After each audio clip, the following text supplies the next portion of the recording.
The base is dropped on a new edition of Soccer Down here. It is a Friday. We've got the Friday free kick coming up at 9:30 with Greg Garza. We've got Mike Conti at 10 o'clock to talk Atlanta and Cincinnati. And our friend Greg is well positioned to talk a little bit about FC Cincinnati. We'll have our MLS preview of the weekend at 9 o'clock. The fastest 30 minutes you can find on Major League Soccer worldwide. We got that coming for you. But, John, we got some news off the top. We have one fewer bidder when it comes to Chelsea Football Club. The Ricketts family, led by the owners of the Chicago Cubs, they have pulled out of the bidding for Chelsea, and they insist that it's nothing to do with negative fan reaction, just simply unable to reach a deal. Okay.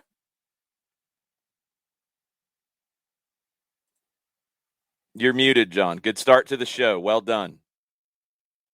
That is a good start to the show on a Friday. Yeah. Came out about 20 minutes ago, courtesy of our friends at Sky. The standard 2-sentence release.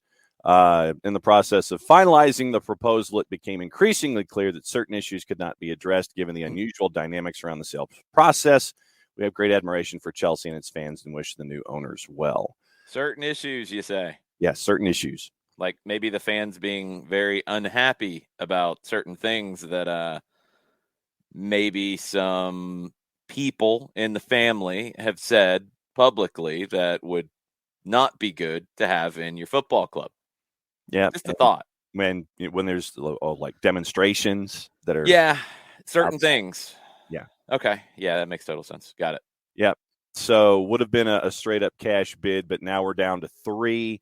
It is. What do you mean would have been a straight up cash bid? What's that mean? That means that they would have paid cash. They would have no debt attached, no promises of anything. Are the others paying cash?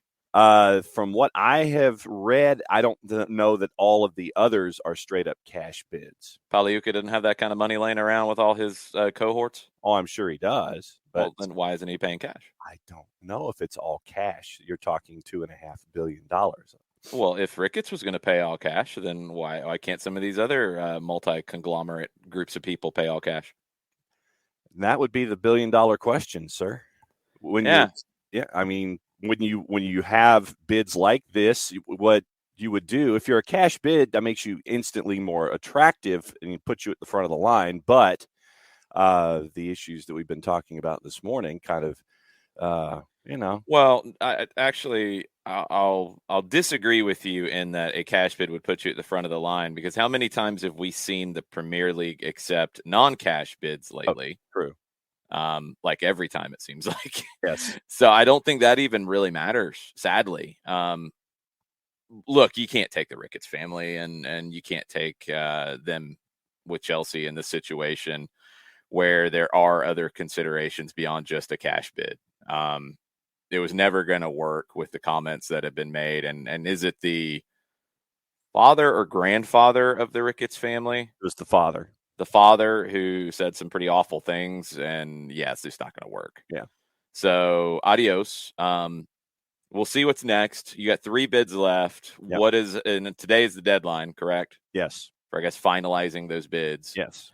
What's the process after this? Do we know, or are they making it up as we go along? I think Rain Group is making it up as we go along, because that's pretty bad. We're talking about a multi-billion-dollar deal. Can we get a plan here? Yeah, exactly. Yeah. Of the 3, it looks like the Bowley Group and the Broughton Group, those would be confirmed as cash bids.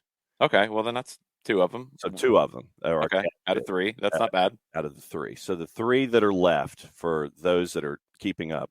The Sir Martin Broughton bid, he a former Liverpool chairman, former British Airways chairman, Lord Sebastian Coe, is a part of that bid. That also includes the Crystal Palace shareholders, who obviously would have to divest of Crystal Palace if they get this one. Yes. The consortium headed by Todd Bowley, the Dodgers part owner, which includes backing from Clear Lake Capital, a U.S. investment firm. And the third one is the Pagliuca bid, which is he's part owner of the Celtics and Atalanta, and he would have to divest of Atalanta. And that also got some. Well, hold on. He would not have to divest of Atalanta. They just couldn't participate in European competitions that Chelsea is in if they are in it. Right. That's the issue. And he would probably do that. Yeah. And then the others that are attached to the Pagliuca bid include Larry Tannenbaum, a chairman of the NBA, who's tied to Maple Leaf Sports and Entertainment, and John Terry, who was most recently announced to be a part of that bid as well. So John Terry's there for window dressing, though, right? Yes, he is there for. He doesn't have that kind of cash. He's he played for Chelsea, and he's part of Chelsea lore. So he's a part of our bid group. So those are the three that are left. Okay. We'll see where this goes. The reason I brought up the cash bid thing and that's probably not part of the real consideration here is one club that was purchased without a straight up cash purchase is Burnley. And Burnley has made some news this morning. Sean Dyche is out with 8 games left. A little bit surprising the way this went down, just that there hadn't really been any rumblings that I had seen about Sean Dyche potentially losing his job. He lost to Norwich after beating Everton, and he's out the door. Now, should he be out the door? Well, have you seen Burnley lately? It's not been good soccer by any stretch. And I just think when you are playing in that manner and you choose to be old school, route one, bomb it forward, blood and guts, we're tough guys, you have to get results and you have to get them now or you're not going to hang around. When you play a more entertaining style, you're going to get more of a leash to work with, in my opinion. And Dyche has probably got Burnley as far as he could possibly get them. He got them 10th last season. That style is almost becoming hard to deal with because you're so not used to seeing it because it's so old school. It is a turn back the clock kind of a deal. So when teams play Burnley, it was like, whoa, how do we deal with this? We don't remember how to play like this. And they'd catch some teams. Well, they haven't done that this year, and they've been even worse this year in terms of style than they've been in the past. It was really sit back and bomb it forward. They weren't even getting forward to press and make it difficult for teams to play. So Dyche is out. Burnley's in a bad way. I think Everton's win combined with Burnley's loss, even after Burnley beat Everton, I think Everton's going to stay up. I think Burnley's going to go down. And the reason the bid and the purchase thing comes up with Burnley is they were leveraged when they were purchased. The club had 40 million euro to the good when they were bought. That was used as part of the deal, which I really wish I could find some purchases that include other people's money in it like that. Really? I don't really have that means. I'd like to buy a car, but hey, dealer, you've got all this money. Why don't you just give me the car and then we'll put this to it? And there we go. I've never pulled that one off. So they're going to go down. They're going to go to a new manager. They don't have a strong squad, honestly. I don't know if they're going to be a bounce back. I'm not so sure they're coming back right away, if ever. So keep an eye on that one. They got a year to really try to pull it off, and they're in that spot because of their purchase from how many years ago was that deal? Not that long ago? No, it was just a handful of years ago. It's not something that's been on the books for a while. So they don't have a ton of money on the books. They have debt. They're going to go down. They're going to get their parachute payment. They got to really push all their chips into the middle of the table and try to go back up, because if they don't, you're looking potentially at another kind of a Portsmouth Bolton situation where they just don't have the means to then stay competitive at the championship level. You're seeing this more and more where some of these smaller clubs that don't manage their money well, when they go down, they stay down, and they don't just go one level down. They go 2 levels down maybe. So keep an eye on Burnley. I think their financial situation is very precarious with these kinds of moves happening, and they probably needed to do it. But they go down. I don't know if they're coming back. The sale to Alan Pace and his group was finalized early February of 2021. So this is talking years. It's a year old. Yeah. And you buy it and you take what was money in the bank, and now you're not going to be in a great financial situation. A new owner, he bought a Premiership club. They go down. What's he going to do if they stay in the championship for a year? You think he's going to invest? I'm not buying that. So keep an eye on Burnley. I think they got to really go all in and be super aggressive for next season to go back up. If they don't, they could be one of these that go down another level. It's just, but it was time on Dyche. That style, I just don't think it's going to work at the top flight anymore. I think you have to have something else to it. You have to, if you're going to be that direct team, you got to be able to press like they did last year. You can't in the top flight anywhere in a top league anymore. Just sit back and bomb it forward and just hope. Like, you can't play that way anymore. Games advanced way too far for that. All right, you had games in the Europa League and Europa Conference League yesterday. We had all kinds of drama in these. Goals started flying in almost immediately. Leipzig went to Italy, beat Atalanta 2-0. One of the weirder situations I've seen with a VAR moment here. The referee was the center of attention in this one a lot of times. But there was a VAR incident where it was a free kick into the wall. Leipzig player turns, and he's got his arms like kind of up against his body, but not completely up against his body. The arm kind of gets flared out a little bit away from his body. And as he's turning, the hand is turned, it's out, it's away from his silhouette. Not far, but it is. And it makes contact with the shot. The referee was very demonstrative when it happened, as Atalanta players were screaming and yelling because there had been an incident prior to this that could have been a penalty. He's very demonstrative, saying, no, it came off the shoulder. Like, he pointed at his shoulder. The VAR signals down. He goes over. He's looking angry already as he's going over to look at the monitor. You can hear him, and I could not hear detail, but I could hear volume. You could hear him and see him. Again, very demonstrative while he's talking to the VAR, looking at the video, pointing at it. He's yelling at the VAR, and he does not go along with the VAR. He does not call it a penalty. Very rare you see a referee go over the monitor anyway and not go along with what the VAR is showing them. But I've never seen it where they've actually been arguing about it in this way. It was crazy. And Atalanta kind of melted down after all of this and couldn't get their way back into it. Leipzig goes on the road, gets a big win. Not a better win than Eintracht Frankfurt going to Barcelona and taking over the Camp Nou. 30,000 plus tickets sold to Frankfurt fans, to the point that Xavi and players are like, dude, what? Why are we letting so many German fans in here? What are we doing? They should be asking that. Did it cost them the game? No, I hope not. But did it have an effect as you're in the game and you're being, out cheered in your own venue? Yeah, it does. I don't know what the Barcelona leadership was doing here. I don't know how this happens.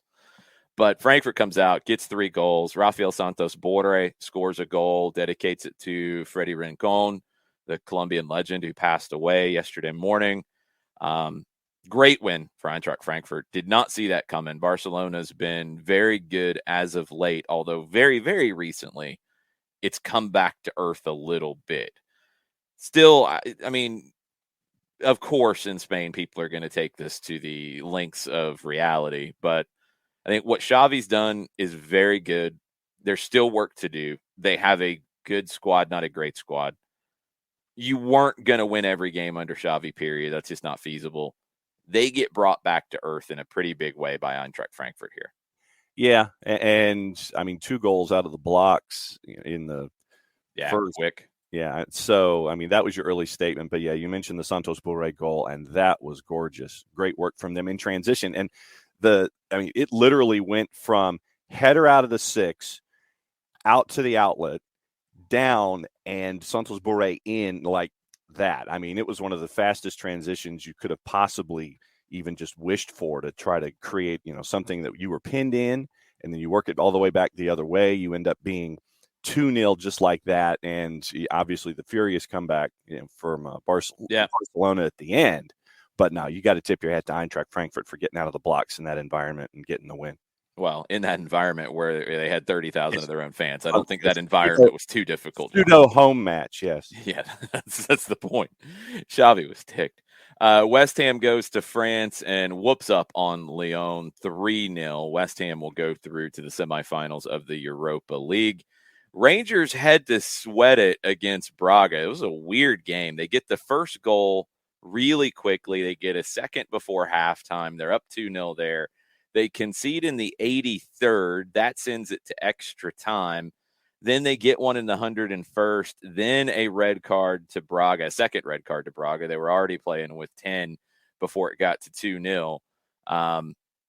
Rangers made it difficult for themselves, but they go through to a semifinal. And Jarrett Smith's Celtic are very happy because Rangers had to play 120 minutes here before they play Celtic in a Scottish Cup semifinal this weekend. Yep. Oh, darn. They're going to be tired. Oh, well.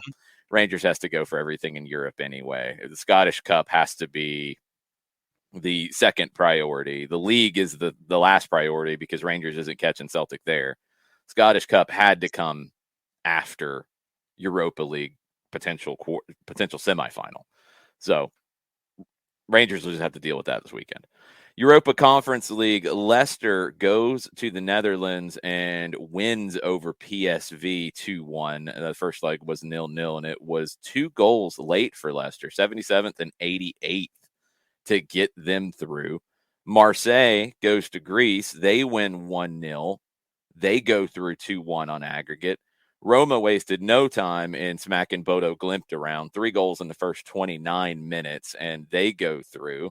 And Feyenoord at Slavia Praha, they go through. They win 3-1 on the day.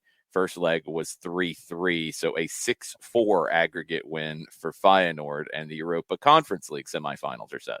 It's crazy. You know, if you're ever looking for those moments when you want to catch a Golazo show on like CBS Sports Network, yeah, this was a good one.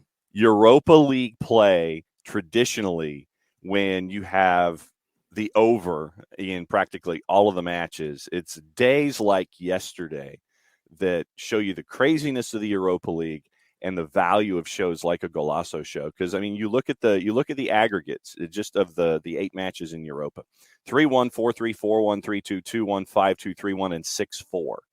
And that just, it's, to me, that is part and parcel to what the Europa League can bring you on a daily match day basis.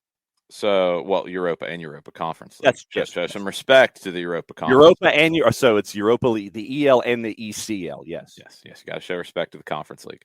The ECL semifinals: Feyenoord and Marseille, Leicester and Roma. Europa League semifinals: West Ham and Eintracht Frankfurt, and RB Leipzig and Rangers. April 28th, first legs, May 5th for the second legs. You had Libertadores and Sudamericana last night as well. Emelec and Deportivo Táchira, 1-1 finish there. 2 goals in the first 11 minutes. Táchira went out on the road in Ecuador and got an early goal. Joao Rojas, who's definitely a player to watch out of Ecuador, he gets the goal in the 11th. That finishes 1-1. This is still group stage, second round in the Libertadores. Atlético Paranaense 1-0 in Brazil over the strongest. Paranaense, if you remember, that is Mateus Josechu's former club. They get the win. Pretty good one that I watched a good bit of in Group C. Vélez Sarsfield and Red Bull Bragantino 2-2. And this was another one that started off fast with Bragantino scoring in the second, Vélez scoring in the 8th. Then Bragantino equalized to make it 2-2 after an own goal early in the second half. So both halves had fireworks early on. Vélez and Red Bull Bragantino 2-2. Sudamericana, Lanús, a team a lot of people around here pay attention to. They won 3-1 over Barcelona of Ecuador. Pepe Sand, who is like 98 years old, he scored in this one. It may be 98, maybe 99 by now. He might have just had a birthday.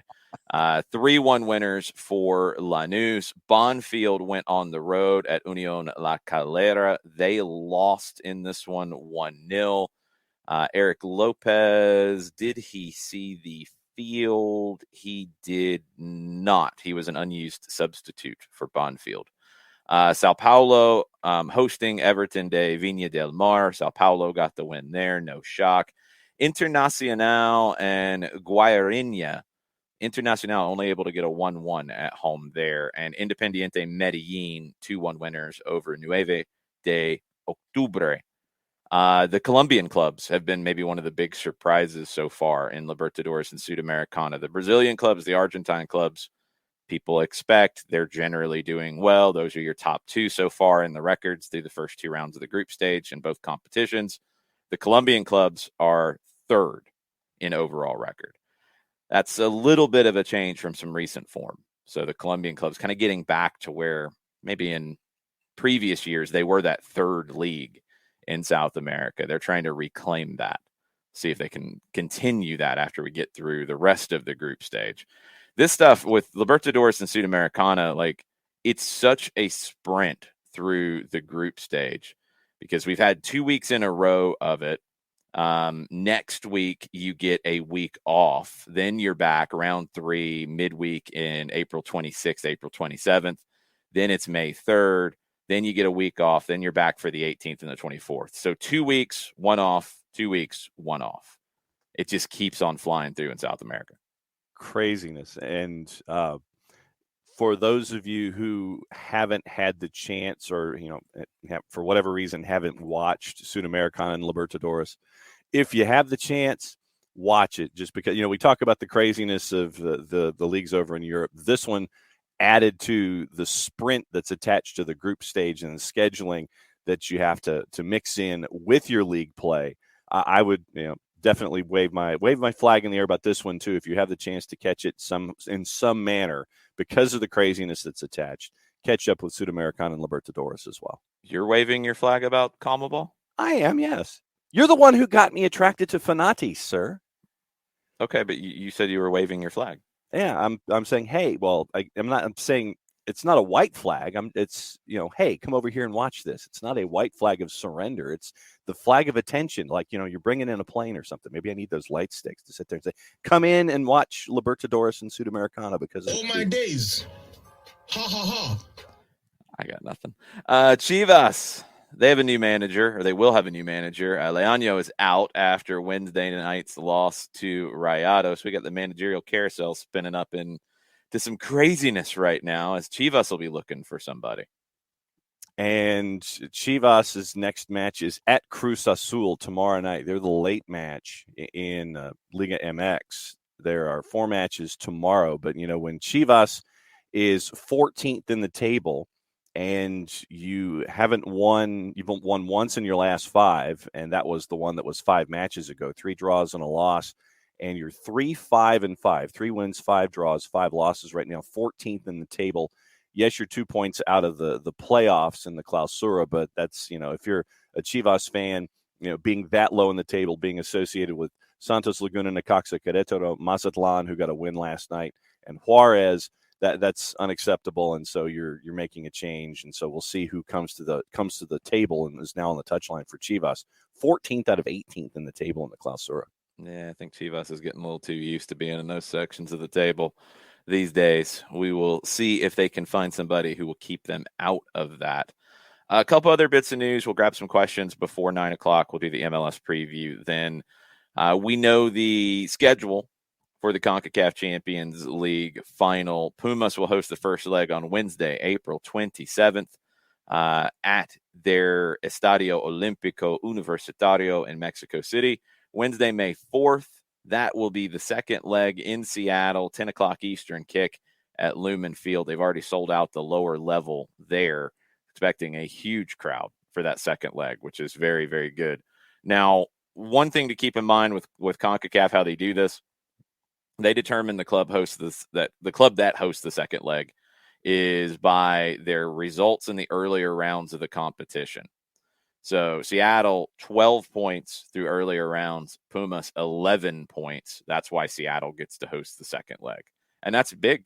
That's really big. If Seattle can go and manage the first leg in Mexico, and look, we've seen Seattle. They know how to manage games. They can manage this and be a little defensive, be a little negative, look for a goal on the counter. They're cool if they get one. They're cool if they don't give up anything. And then get the second leg at home. I think this really looks like Seattle should be favored to win the Concacaf Champions League. I really feel like it should happen that way. No question. And especially for me, when it lined up and Seattle ended up getting the second leg, you make sure that you take care of business and that it's within reach. If you don't get the win on the road in the first leg, make sure it's in reach to go home so you can reverse any kind of negative that's there for you. But no, I'm right there with you. I think that Seattle should be the favorite, locked into the final here. Absolutely. Okay, a couple of updates on the World Cup 2026. Vancouver back in the running. They will all but assuredly make the final cut. 4 cities. I guess they're going to get their 5 games that they requested, or they were being blustery in saying they demand 5 games and they're not going to be part of it. The announcement of 16 venues might not come until June. It was supposed to be a little bit earlier than that because of these last-minute kinds of shakeups. And this stuff happens all the time. If you followed World Cup process of once a bid's done, once they get to this point, this is normal.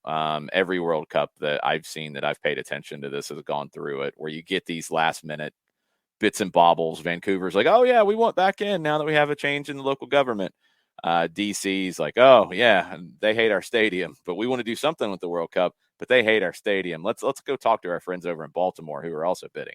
So you've got these little things that are going on, just pushing it back a little bit. It's not going to affect anything with 26 to push it back a couple weeks, but June should be when we know what the venues are. Now, how much detail we get in that, I'm curious. Will we get, okay, this is the final, this is where the semis are going to be, this is where the quarterfinals are going to be, or are we just going to get these are the venues for the World Cup? I'm not sure. Atlanta will be a venue for the World Cup. Not worried about that. How many games they get and which games they get, we don't know yet. I think the semifinal might be tough with just how things could move around with these hosting situations. So stay tuned on that. Leagues Cup, not going to be one in the traditional sense this year, which is probably for the best with the newly rebranded format for it next year, where everybody is participating. To do a watered down one this year might diminish the brand a little bit. So what they're doing is they're doing a doubleheader at SoFi Stadium in LA, and it's going to be LA Galaxy and Chivas and LAFC and Club America. Heavyweight matchups. It's kind of a Leagues Cup showcase, so it is a little bit of a taste of what Leagues Cup can be like. Galaxy and Chivas haven't met in 15 years, so that's pretty cool. You're getting them back together. LAFC and Club America have met, and last time was in the CONCACAF Champions League semifinals in late 2020 in Orlando, so a little bit of heat there. This is just that taste of what Leagues Cup will be. I think it's the right move, rather than doing the format this year where they're going to squeeze it into the second half of the year, and MLS teams might not take it too seriously because of playoff situations. Don't do that and damage the brand. Do it this way, where it is a showcase. It is a big deal. All the lights will be bright. All the stars will be out, all of those things, and say, hey, next year, everybody's participating, and we're going to take a month off from the season, and all those different things you're going to do. This is the right way to do it, in my opinion. I'm excited for this. I think it'll be 2 fun games to watch as a neutral. A lot of pride on the line between these. It'll be good, and it'll be a nice taste of what's to come. And it's going to be done at SoFi, where it's apparently not going to be in consideration for World Cup 2026. Apparently. Yes, apparently. You want to make that bigger because we're talking about FIFA, yes, and we're talking about money. Yes. And we know that FIFA and money, they like to hang out. Yes, they do. They like to hang out. So just because somebody said somewhere that, nope, not happening, it's too narrow. Well, Giant Stadium was too narrow in 1994, but they worked that out, didn't they? Yes, they did. Funny how that works, right? So why don't you wait a little bit on that one? It's FIFA we're talking about. They put a World Cup in Qatar. Okay. You think they're actually going to follow like common sense rules? What are rules? FIFA. That's what I'm saying. Rules. I don't even know what you're talking about. Rules. FIFA. Mm-hmm. That's exactly it. Rules. How can you even bring that up in a sentence with FIFA? If they want to play games at SoFi and it's a yard or two more narrow than it needs to be, they'll figure it out. For the World Cup, oh yeah, and especially if you're going to put a final there, I mean, no, I'm serious. Like everybody blew up, like, they can't have it there. That's what they say. They'll put a platform up and take out a first couple rows of seats. Mm-hmm. They'll get somebody out there to like get a chainsaw out there and chop off seats if they have to do a World Cup final in that venue. They'll figure it out. Not in dispute, counselor. I'm right. But it was. You said that they weren't having it. I'm saying it is. It should be in dispute. It should be. Trust me. Anything is possible where FIFA is concerned. FIFA can do it wherever they want. Be careful about your rumors, Will. Be careful because FIFA will do what they want. I think they're going to put the final at MetLife. To be honest, I think they'll do it. Colonel, like, trust me, they'll figure it out. I thought SoFi was wider than 63. I thought that was 63 meters, not yards, if I remember seeing the numbers.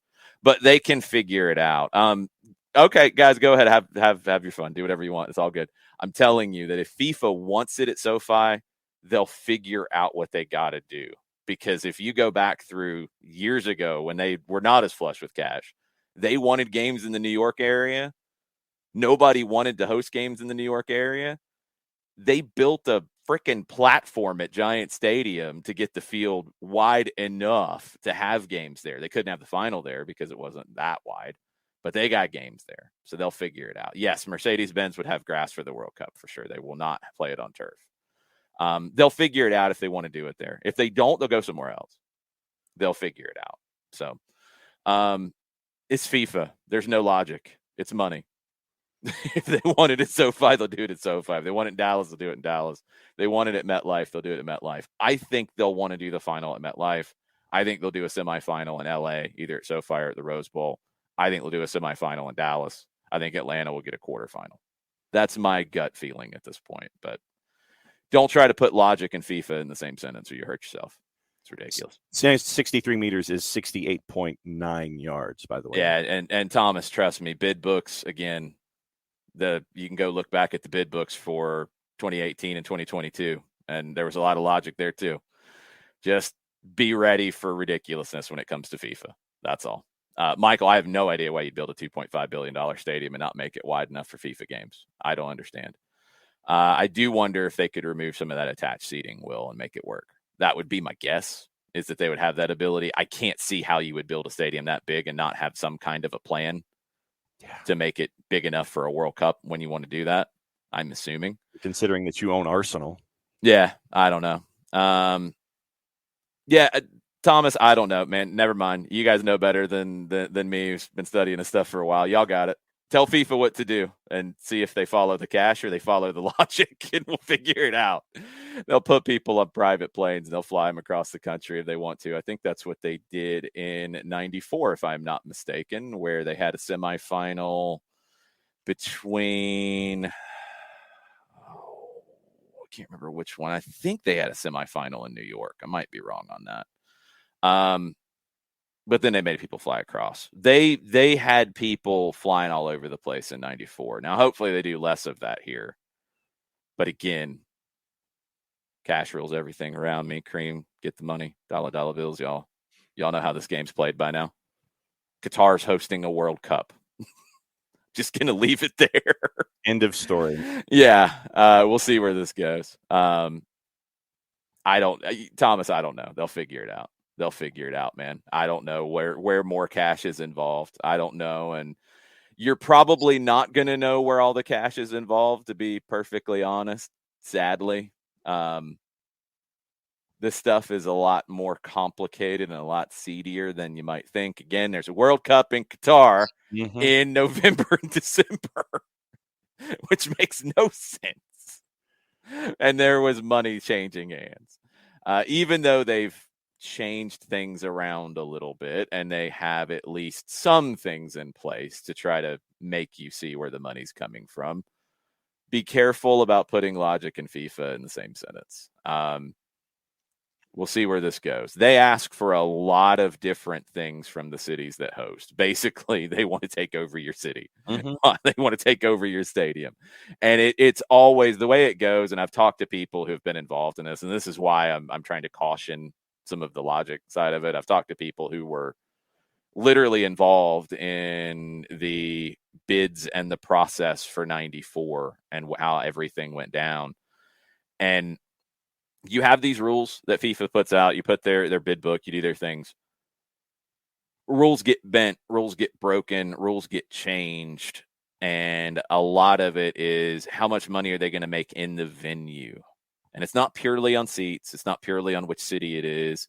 It's not the other stuff. There's so many different aspects to it. They'll do everything possible to maximize revenue. And we'll see how they do it. We'll see what they come up with. Maybe they do put another final in LA. I don't know. My gut feeling is they want to be in New York because they wanted to be in New York so bad last time. I think they'll find a way to get it done and get the final there. But you do have these stadiums that you have to consider, like Dallas, where you talk about revenue. Well, Dallas is, I don't know if they'll put a final there, but I think they'll put a semi there. SoFi, you can make more money at SoFi than you can at the Rose Bowl. So can they make it work? Yeah, I'm sure they can find a way. Can they make it work for a final? That might be harder. We'll just have to see. Katie, it is possible that they would have to do that in terms of the fan-friendly pricing for the World Cup. It is possible. Again, this gets down to the nitty-gritty of these negotiating things. And could that factor into Atlanta not getting a semifinal where, for example, Dallas might say, yeah, we'll sell Cokes for $10. We don't care. Cool. Yeah, it could. Or somebody's got to make up the difference. And we'll see where all that goes. But yeah, this stuff it goes to a whole nother level of absurdity at times. And just, buckle up. And we might not hear about all of it until later, to be honest. Might not hear about it.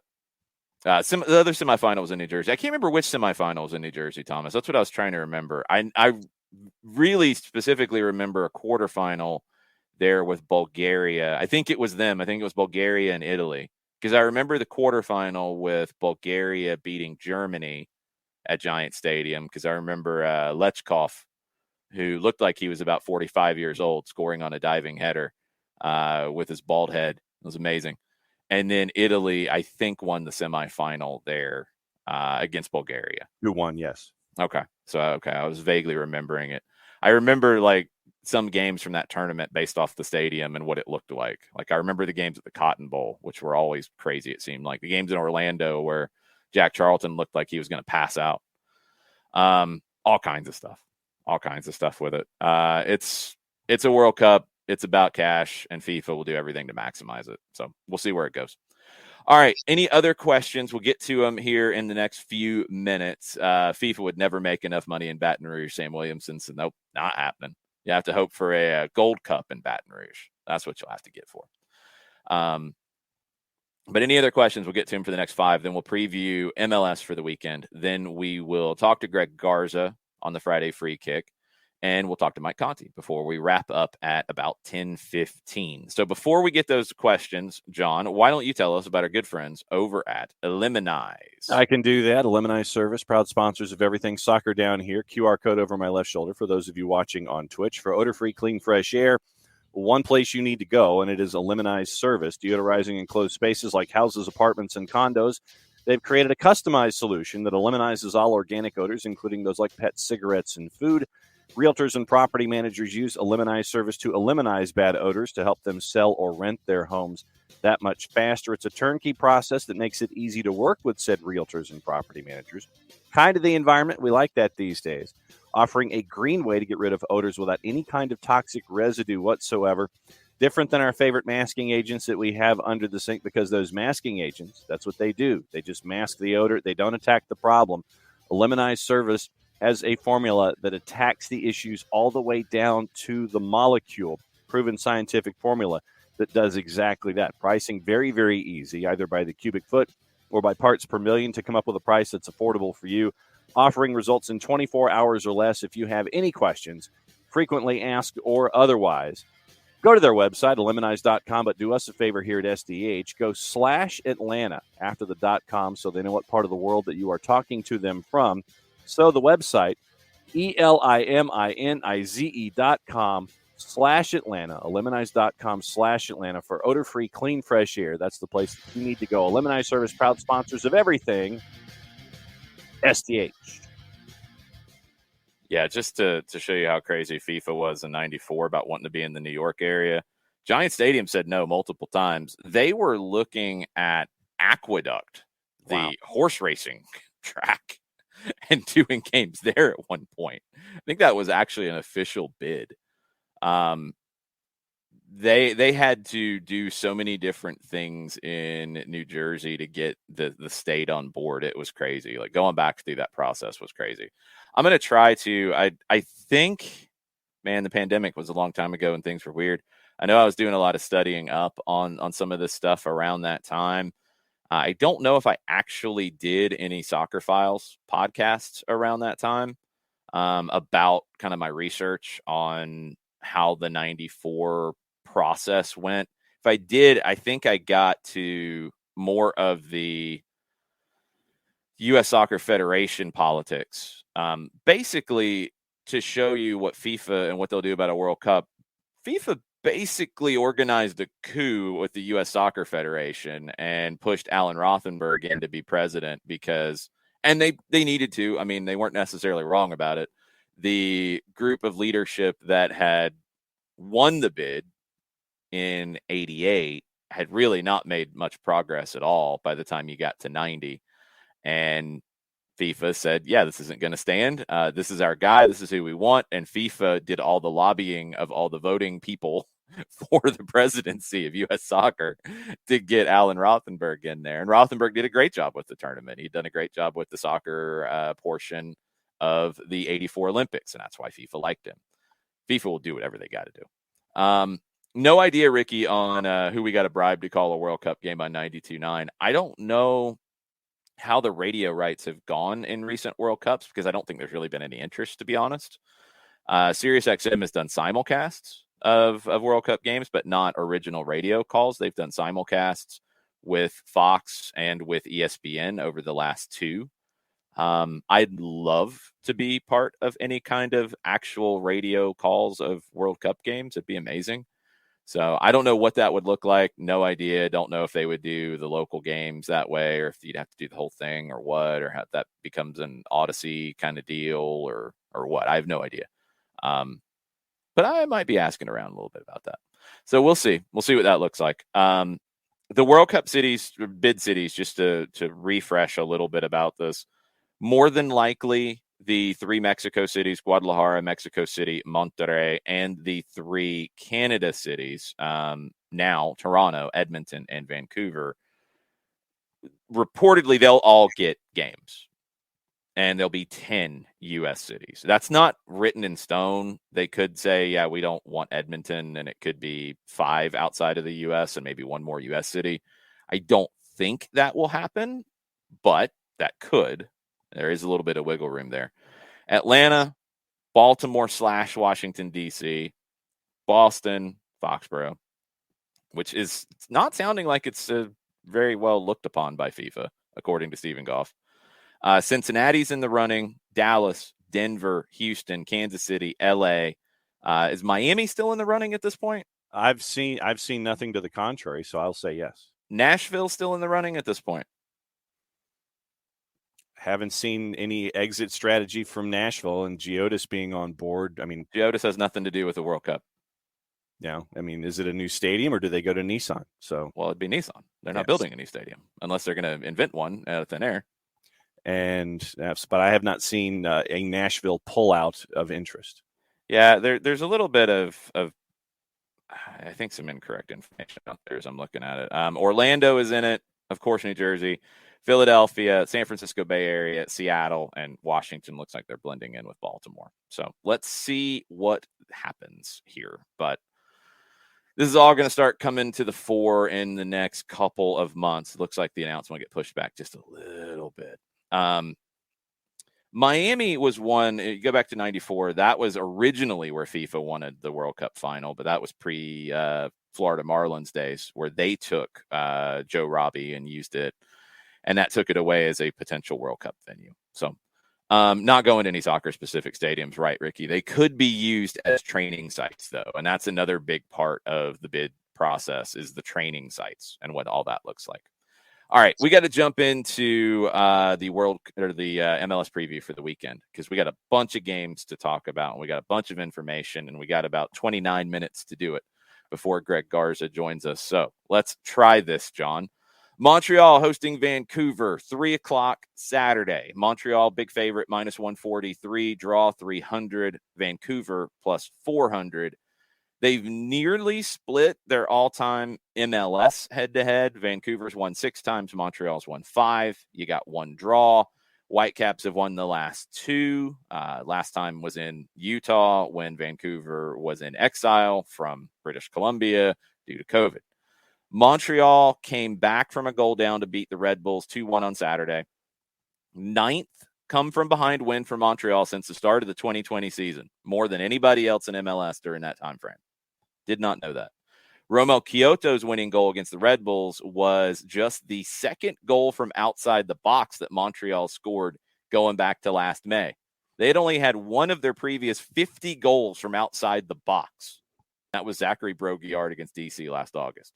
So Montreal doing some very interesting statistical things right now. Do they do enough to beat Vancouver, John? I think so. Vancouver's 0-3 on the road this year, and traditionally, going back as far as I can remember, Vancouver's just not that great on the road, so I'm going to go with Montreal at home. I think Montreal at home wins it as well. I think Montreal's a good team. That's going to be a tough one when Atlanta heads up there in a couple of weeks. San Jose hosting Nashville. Again, Quakes, what you doing? I think this is a TV game, but still, what you doing? Yeah. We want MLS after dark, not MLS when the sun's coming up. Come on, it's a 12:30 local kick. Nashville heading out west. That is an odd one here. Quakes off to the worst start in club history. 2 points from their first 6. 10th team in MLS history to have fewer than 3 points after 6 games. Nashville, back-to-back wins for the first time since a 3-game winning streak in August, September last year. That's their only 3-game winning streak in MLS history. They can match that with a win in San Jose. And Hani Mukhtar, he got an assist in the opening goal against Kansas City on Saturday. 3rd straight game with a goal contribution. Mukhtar's been involved in 32 goals in the regular season since the start of last season. 16 goals, 16 assists, 5 more than any other player in MLS since the start of last season. Put some respect on Hani Mukhtar's name. Is it enough for them to win? I think the 12:30 start gets a little funky, so I will go with a draw here just because of early starts and having to travel from Nashville to San Jose and all those kinds of things. Otherwise, if it was a later start, I would say that Nashville would win, but I think that the early start and flying out west is getting things a little goofy, so I'll go draw. They're not flying Saturday morning. They traveled Thursday, which is generally what you do when you go east-west, west-east.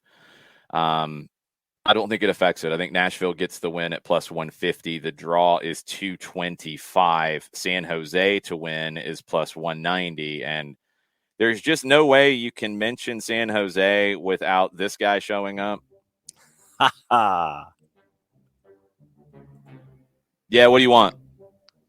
No, you just it calls to me like the void. Yeah. What do you want? You picking San Jose? The beacon No. of San Jose. You're not picking San Jose? No. You picking them to lose or you picking a draw? Draw. You're picking a draw. Will Mateus Almeida actually speak to the media afterwards? No, not at all. Nope. Yeah, I think he's so done with all of this. Just completely and utterly done. It's not going to end well. Houston hosting Portland, 6 o'clock Saturday. Houston, favorite at home, 105. Draw, 250. Portland win, 260. However, Portland, unbeaten in 6 straight against Houston, dating back to 2019. They won 2 of the 3 last year with a draw mixed in. Portland, 2-0 win in Houston last September, first win at the Dynamo in the club's MLS history. It broke the duck. It had been 10 games that they had drawn or lost in Houston before winning last September. Dynamo, though, have won back-to-back matches for the first time since a 3-match winning streak in August-September of 2020. Portland mentioned their issues in Houston in history. They don't like Texas in general. 29 games in Texas for the Portland Timbers in MLS. They got 3 wins. Wow. 11 draws, 15 losses. That's including playoff games. Sebastian Ferreira, the Paraguayan forward for the Dynamo, he scored twice in their win over San Jose on Saturday. 3rd different Dynamo player to score a brace this season in 6 games. I'm intrigued by this one. There's a lot of weird things going on in this matchup. Jared, who are you picking? I'm taking the Dynamo. Portland's kind of in a rut. And yeah, I mean, going forward for them, I think it's a matter of, until Portland shows me otherwise, I'm kind of down on them. Okay. John? I mean, I did not know that Texas in general statistic, so I will take the Texas in general statistic and go with it and go with the Dynamo. Yeah, I'm picking the Dynamo at home. I think they're on a bit of a roll, and I'm with Jarrett. Portland, a little wobbly, a little worrisome. 7 o'clock Saturday night. New York Red Bulls hosting Dallas. Red Bulls, big favorite, minus 125. Draw 250. Dallas, 375 on the board. Red Bulls have only lost 1 of their last 14 games against FC Dallas, dating back to August of 2009. Red Bulls have won the last 2 matches between these two. Last time they had a 3-match winning streak over Dallas, though, was 2002-2003. Red Bulls lost 2-1 to Montreal. 4th straight home match without a win for the Red Bulls. That's kind of shocking. Dallas on the road, they haven't won in their last 8. 4 losses, 4 draws. Last recording an away win in Austin last August. Weird. Also weird. 2-1 loss to Montreal for the Red Bulls on Saturday. Red Bulls scored first. 11th time since the start of last season that the Red Bulls failed to win a game in which they led. Red Bulls have dropped 28 points after leading since the start of the 2021 season. Only Cincinnati has dropped more points in that time, 29 points. So Red Bulls, 28 points dropped from leading positions since the start of the 21 season. Jesus Ferreira scored 2 of the 3 against Colorado on Saturday for Dallas. He's been involved in 6 of Dallas's last 7. Ferreira is the 5th player with multiple goals in consecutive starts for Dallas, something no player has done in 3 consecutive starts in the team's history. Can he do it here? Can Dallas get something on the road? Because they don't do very well on the road. Can Red Bulls not blow a lead? They don't do very well with that. But they have done well against Dallas in general since 2009. What happens, John? I'm going to go with Dallas here. I think the schneid continues for Red Bulls. Red Bulls haven't won a match at home, and I was torn between the obvious draw and FC Dallas. But I'll go with the win here for FC Dallas. Jarrett? Give me the draw here. I still really like what Red Bulls are doing. And I think they will eventually figure out how to deal with this whole issue of blowing leads.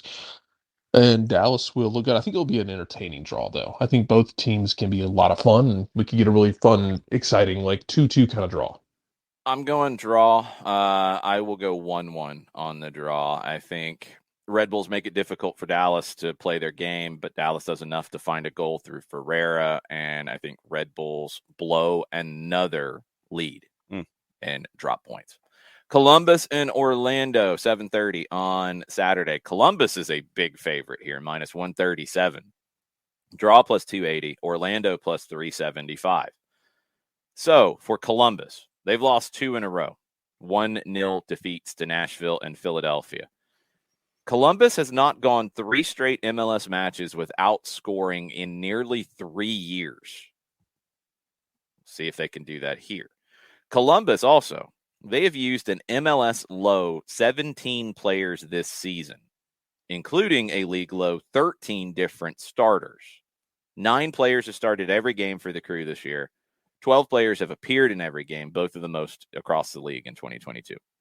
On the Orlando side, Alexandre Pato, he assisted on the goal in the win over Chicago on Saturday. He has contributed to a goal in his last 3 appearances, 1 goal, 2 assists. He had only been involved in 1 goal in his first 8 MLS games. Pato's been huge for Orlando. Is he enough on the road in Ohio, Jarrett? So I'm going to go full John Nelson and go draw. Does Columbus score? Yes, I think they do. I have questions about both these teams. Like, is Pato able to stay healthy and keep doing this for Orlando? What the hell? I know he has. Will he continue to be?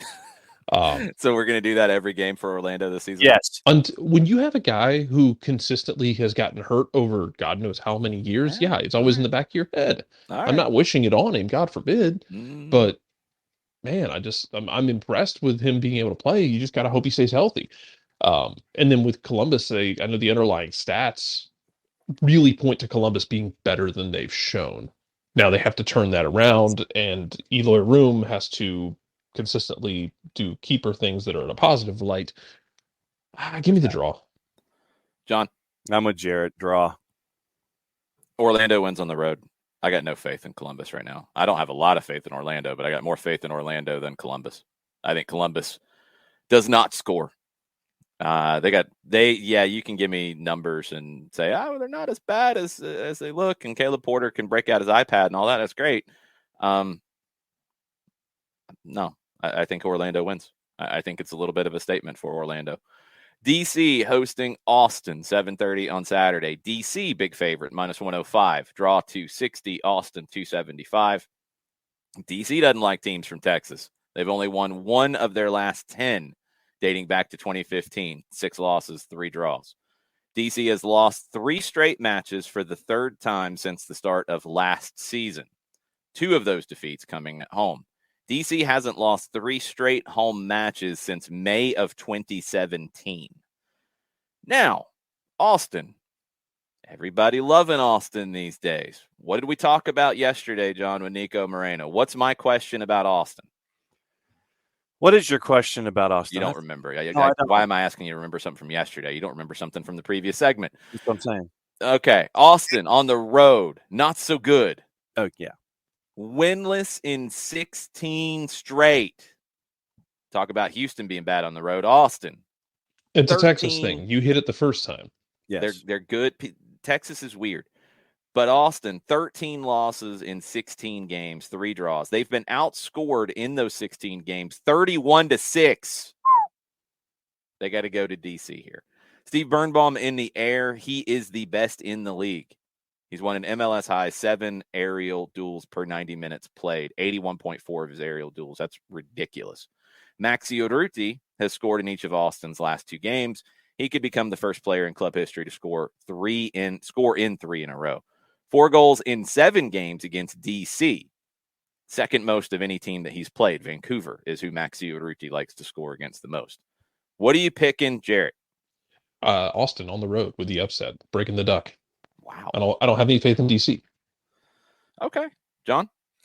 I still don't have any faith in Austin, considering what you talked to Nico Moreno about yesterday and what you talked that you forgot about. That I forgot about, and what you talked about 45 seconds ago. What was the numbers again? The goal difference?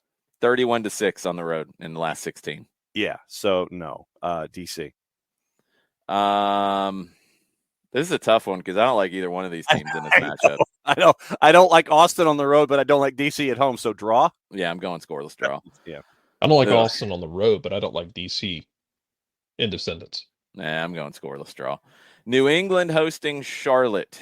The Revs -175. Charlotte 500 to win, 300 to get a draw. There's only one expansion team in the last 20 years to get multiple wins over New England. Montreal in 2012 in their expansion year. The Revs, they've lost 4 straight matches for the first time since 2017, back in the Jay Heaps era. First time in Bruce Arena's MLS career, going back to year 1, that he's lost 4 in a row in regulation. He lost 4 in a row with DC in 96, but 1 was on a shootout. That's a little different. New England has conceded 3 goals in 3 of the 4 matches during their losing streak. They had let in 3 goals in a match just twice in their previous 66 games. What is going on with the Revs? Jordi Alcivar's goal from the corner on Sunday against Atlanta. 3rd time Charlotte scored from outside the box this season. 3 of 7 goals from outside the box for Charlotte this season. We mentioned Montreal doesn't like to score from outside the box. Charlotte, that's where most of their goals are coming from, it seems like. What are you picking with Charlotte going to New England, John? Draw. Okay. I don't have a whole lot of faith in New England turning it around, but it is a road game for Charlotte. So I'll go with the specter of Foxborough to get a point out of the deal for New England. What has Charlotte done on the road so far this season? They've been all right. They have? Yeah, I mean, they've been competitive. I mean, it's not like they've... Do you get a ribbon for being competitive? Yeah, you get a ribbon for being competitive. I know. Do you get any points in the table? They're 0-3 on the road. No, it does not. That's all I'm saying. That's what I I'm want going to know. recent form of New England aside. I think they get a point out of the deal. Okay. Be the first. Jarrett? New England. Yeah, me too. I think New England figures it out. I think they're angry. I think they figure things out. And I think Charlotte struggles with the same thing that I believe Jeff Laronowitz talked about back in the day. When you're a team that goes to New England and you're not used to it, when it can get that really hollow atmosphere, when there's no one there, it can be hard to find the right gears to get up and go. And I think that can put Charlotte a little bit behind the 8 ball. I think New England wins because they're angry, because they've been professionally embarrassed as of late. And I think Bruce Arena threatens he challenges backhands. He challenges their manhood. He challenges manhood. He asks about their testicular fortitude. And I think New England responds. I think they get a win. Josie Altidore with a brace just to make it even more fun. Toronto, Philadelphia, 7:30 Saturday. Toss-up game here. Toronto at home is a dog plus 180. Philadelphia plus 150. Draw plus 240. Now, Philadelphia, unbeaten in 3 straight against Toronto. 2 wins in that. Have lost just 1 of the last 5 between the sides. 3 wins in that. Before that, Toronto was unbeaten in 11 straight against Philadelphia. So the tide has turned. Toronto's won their last 2 home matches. They've conceded a goal in each of them. Toronto's allowed a goal in 18 straight home games, the 4th longest streak in league history. They can't get the home clean sheet at all. Philadelphia, 16 points in their first 6. 3rd best start to a season in MLS history. Sporting Kansas City in 2012, LA Galaxy in 96, 18 points. Philadelphia's won a club record 5 straight league games, has kept 4 straight clean sheets, equaling a club best mark ever in 2017. Now, here's the weirdest stat, maybe one of the weirdest stats of the weekend. Sergio Santos, he's got 18 goals in his MLS career, 6 of them against Toronto. He had a hat trick against Toronto in October of 2020. No other player has scored more than 4 goals against Toronto since Sergio Santos debuted in MLS in 2019. He owns Toronto, Sergio Santos. Does he do it here, Jarrett? Yes, he does. I think it's a really fun game, though. I think Bob Bradley has them on the right foot going forward. Even if this ends up in a loss, I think it's one of those that falls into the category of performance doesn't necessarily have to equal the result. Mm-hmm. John, what you got? I am going to go with a slim 1-0 Philadelphia win, but I was going to check the weather at BMO just to add to my my idea here, just to see it's if the fastest 30 minutes preview, John. I'm aware of this. You got to hurry then. I am. You're not. Not next hours, next 48 hours. Hurry. For hourly forecast. Boom. So Saturday, it's okay. So it's no nothing, no rain. So it's in the 40s. Yeah, 1-0 Philly win.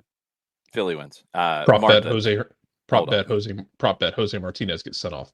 Oh yeah, you can take that every week. Martha, just to be clear, we are picking results, not performances on the road. That's why I mentioned Charlotte not winning on the road. I know what you're doing because it's what happens anytime I say anything that's not, get everybody out of town from Atlanta. I know how it goes, but we're picking results here, not good performances. And Charlotte doesn't have a result on the road yet. That's why I mentioned it. Okay, Chicago and LA Galaxy, 8 o'clock Saturday. Chicago, favorite, plus 120. LA Galaxy, underdog at plus 225. Draw, plus 240. Galaxy unbeaten in 11 straight against Chicago. Last Chicago win over the Galaxy, August of 2010. Only one team's had a longer unbeaten run against Chicago in MLS history. Toronto, 2015 to 2021, 13 straight. Chicago, best defense in the league. They've only allowed 2 goals. They have an XG against of 7.6. They've only conceded twice. Is that on Slonina? Is that on strikers not finishing opportunities or other players not finishing opportunities? We'll see. Here's another weird one for the weekend. Chicharito's got 5 goals this year. 3 of them have been scored in the first 15 minutes of matches, including last weekend against LAFC. He's got an MLS high 6 goals in the opening 15 minutes of matches since the start of last season. Chicharito comes out a house of fire in games. Does he do it at Soldier Field? Jarrett? Yes, he does. Give me LA Galaxy straight up in this. Yeah, I'm right there with you. Chicago, God bless them, they've been really fun to start. The inability to score goals is going to catch up with them. Yeah, and I think that XG number is important because generally they shake themselves out. That's a big difference this early. Like, that's a lot that should have been scored, again, according to XG, which is not perfect. But that's a lot in 6 games? To be off by almost like a goal a game of what you should be conceding. Like, these things are going to shake out, I think. And it could in this one. I think the Galaxy went on the road. That's some big, like, 2021 New England energy. There was a stretch of games last year where New England was doing that. They were still good, don't get me wrong. Yeah, and it's credit to anyone maintain. for winning. But yeah, maintaining it is tough. We'll see. We'll see if they can do it here. John, what you got? I got Galaxy. Yeah. Okay. Minnesota, Colorado, 8 o'clock Saturday. Minnesota favored, plus 125. Draw, plus 225. Colorado, plus 240. Rapids won all 3 games last year against Minnesota. Minnesota had won 3 of the previous 4 before that. Rapids have won 2 of their last 9 away from home. 2 draws, 5 losses, following that 3-1 loss at Dallas last weekend. Only one of those 2 wins on the road came in Minnesota last October. Going back to the end of last season, Emmanuel Reynoso, 2 goals, no assists in his last 11. That's gotten a little quiet. He's got plenty of success against Colorado, though. 7-goal contribution, 6 assists, 1 goal in 5 games against the Rapids, most against anybody. So maybe seeing that claret and blue on the other side will get Reynoso going. Diego Rubio's been involved in a team-high 4 goals this season, 3 goals, 1 assist. He got the only goal against Dallas. He was involved in only 4 goals in his final 13 games last season, 2 goals, 2 assists. That's why we were talking about the Rapids needing a 9. Well, if he's going to be involved, then maybe they don't need a 9. But do they need more on the road here than they can get when they go to Minnesota, John? I have 0 faith in Minnesota. Jarrett, what was the number that they hadn't scored in 3.5 hours? 3.5 hours of open play. Yeah, so I'm anticipating it being 5 hours of open play by the time this match is over. And so with the lack of faith I have in Minnesota, and slightly more faith I have in Colorado, I think Colorado gets it done on the road. Okay. Jarrett? Smash that 240 number for Colorado. Reynoso's feeling the pressure up there, especially from the fans. Minnesota just can't seem to break out of this tailspin right now. Colorado, a little bit inconsistent at times, but I think it's blood in the water for Colorado. I'm coming back to earth a little bit on Colorado after a bad start, and it's like, okay, now they're playing really, really well. I'm going Minnesota to win at home. I'm going Loons. I think Reynoso does get it going on this one. We'll see. That's one of the harder ones to pick this weekend because I don't really know where either team truly is at this point. So I'm going to go the home team. I'm going to go Minnesota.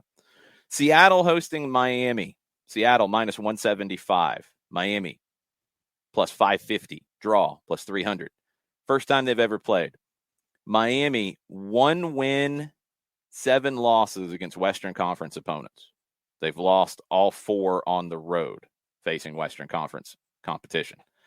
Now, Seattle, they have faced an MLS high 15.8 shots per match this season. That is the most of anybody. They faced at least 15 shots in 3 of their 5 games in MLS play. Last year, they faced 15 or more shots just 6 times. Twice in their first 18 games last year. Leonardo Campana, first hat trick in Inter Miami history. Second Ecuadorian to score a hat trick in MLS. Who was the first, John Nelson? Ecuadorians. I don't know. Since this is the fastest half hour, tell me. Jarrett, who was it? I don't remember. Before both of your times, it was Eduardo Hurtado, El Donkey, for the LA Galaxy. 3 hat tricks for the Galaxy in the first 2 years of the league, 96 and 97. We'll see if Campana can get 3 hat tricks with Inter Miami. He is no El Donkey. Can he get a goal in Seattle, though? John?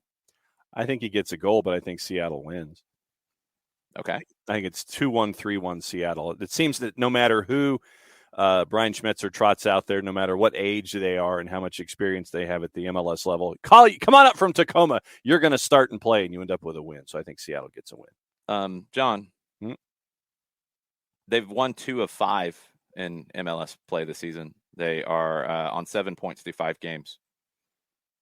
Focused on other things, but they always... No, I know, but I'm responding to what you just said, that they can just call up somebody and win. They haven't really done that this year in MLS play. They have been focused on other things, which could affect this result possibly. But you're picking Seattle to win. I'm picking Seattle to win. Okay. You got logic like FIFA. Jarrett. The game starts at 9 p.m. It's MLS After Dark, 3-3 draw. I'm going draw as well. I thought I was going to be the only one. It's a long way to travel. Seattle played midweek across the country. They had to travel back home. Yeah. Inter Miami has to travel. It's a long way to travel. Things will get sloppy. Things will get weird. And things will get beautiful.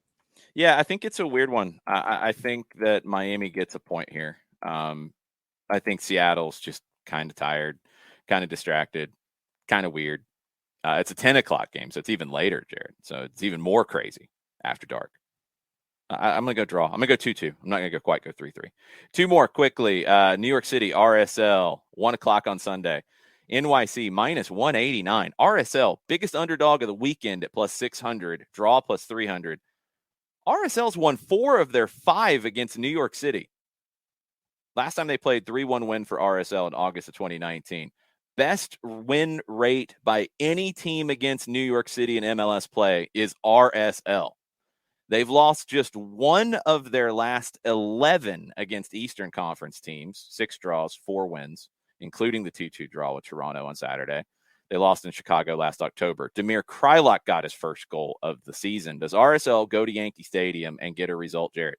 No, they do not. Like Avatar Aang having his chi reset during Sozin's Comet, New York City had their chi reset against Seattle, and they will take care of business. Okay. John? I think that RSL gets a point out of it. I think it's a draw at Yankee Stadium. I think RSL wins at Yankee Stadium. I think the chi is broken for New York City. I think they're just tired more than anything. And RSL gets a win. And Pablo Mastroeni has lots of gesticulations on the touchline. Last one of the weekend, LAFC, Sporting Kansas City, 4 o'clock on Sunday. LAFC, big favorite, minus 182. Draw 320. Sporting 500 to win. There's never been a draw in this matchup. 7 times they've played. 4 wins for Kansas City, 3 for LA. That's interesting. They didn't play in 2020. Sporting won 2 of 3 last year.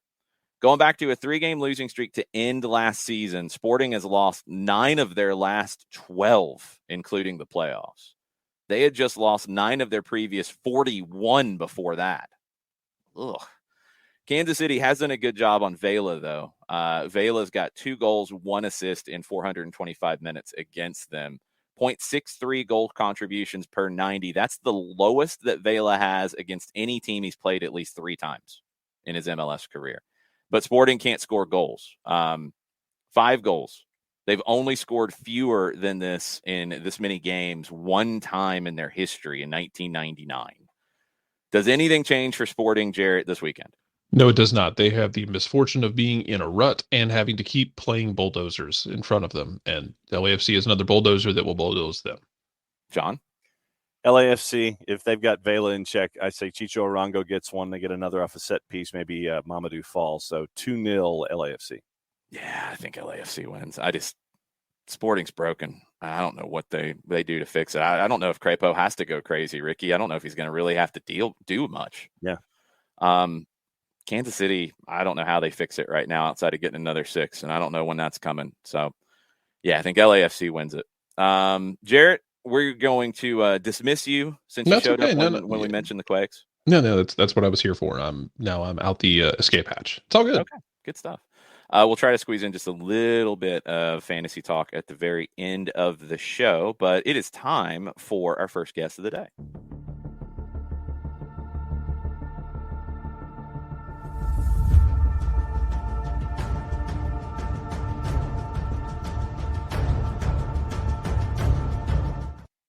The Friday Free Kick is live with our friend Greg Garza. How are you, Greg? Good. How you guys doing? Good to see you guys. Yeah, you've been busy lately, huh? Oh yeah. Good thing. How are things going with Beyond Goals? Everything's great, man. Growing like crazy and just making some new partnerships, new relationships within the game of soccer, and it brings us all together, man. So we're excited. Excellent stuff. Going through the weekend coming up in MLS, we finished with Sporting Kansas City. I know you got to the green room as we were talking about it. They've been one of the best teams under Peter Vermes really since he took control of that team in 2009, 2010. And it's really fallen off in a big way. He's got control of the player personnel there too. So what do you think it's going to take for Kansas City to get back to where they've been? I mean, Peter is head coach and also GM, right? So he makes the ultimate decision on who they contract. I honestly, you said they need a 6, and I just thought to myself, Ilya Sanchez that was there I know the past few years, and he's going to be against them this weekend, and I think that's a huge loss for that Kansas City team. So whenever you said that rung a bell in my mind, just thinking, okay, he's on the contrary now. So such a key player that was on that team. You look at Kansas City when they actually played Atlanta United in Mercedes-Benz Stadium, and it was just they were all over the place. They were so lost. They didn't have any, there was no connection, no chemistry.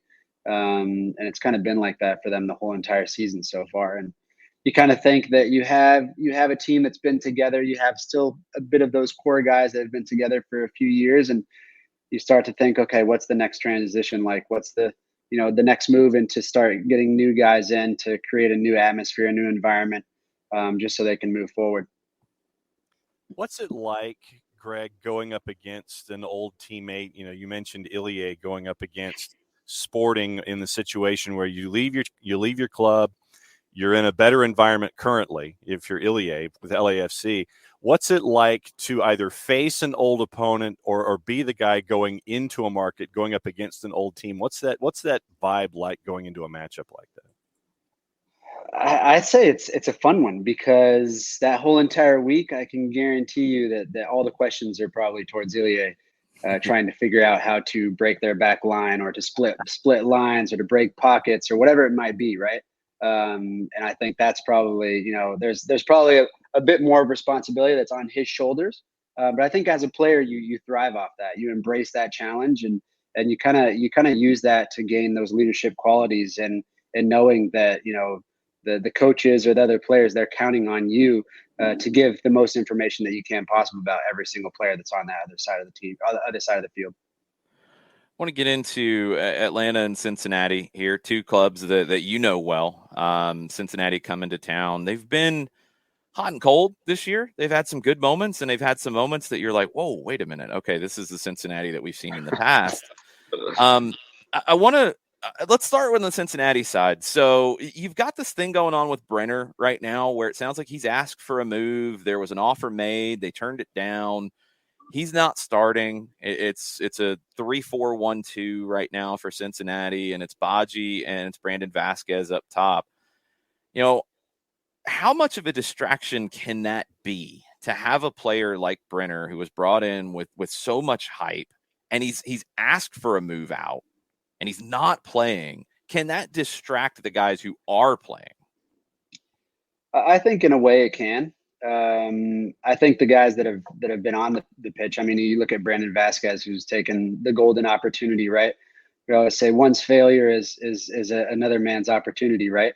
Yeah. So, unfortunately, Brandon has not been able to provide or produce what they expected out of him. And now Brandon has been able to step up and really, take the reign this year and take advantage of that opportunity. But at the end of the day, I would assume that, within the locker room, within the training facility, before training, probably within training, depending on what Brandon's attitude is like, what his body language is, how he carries himself around, I'm sure it's not in a positive way.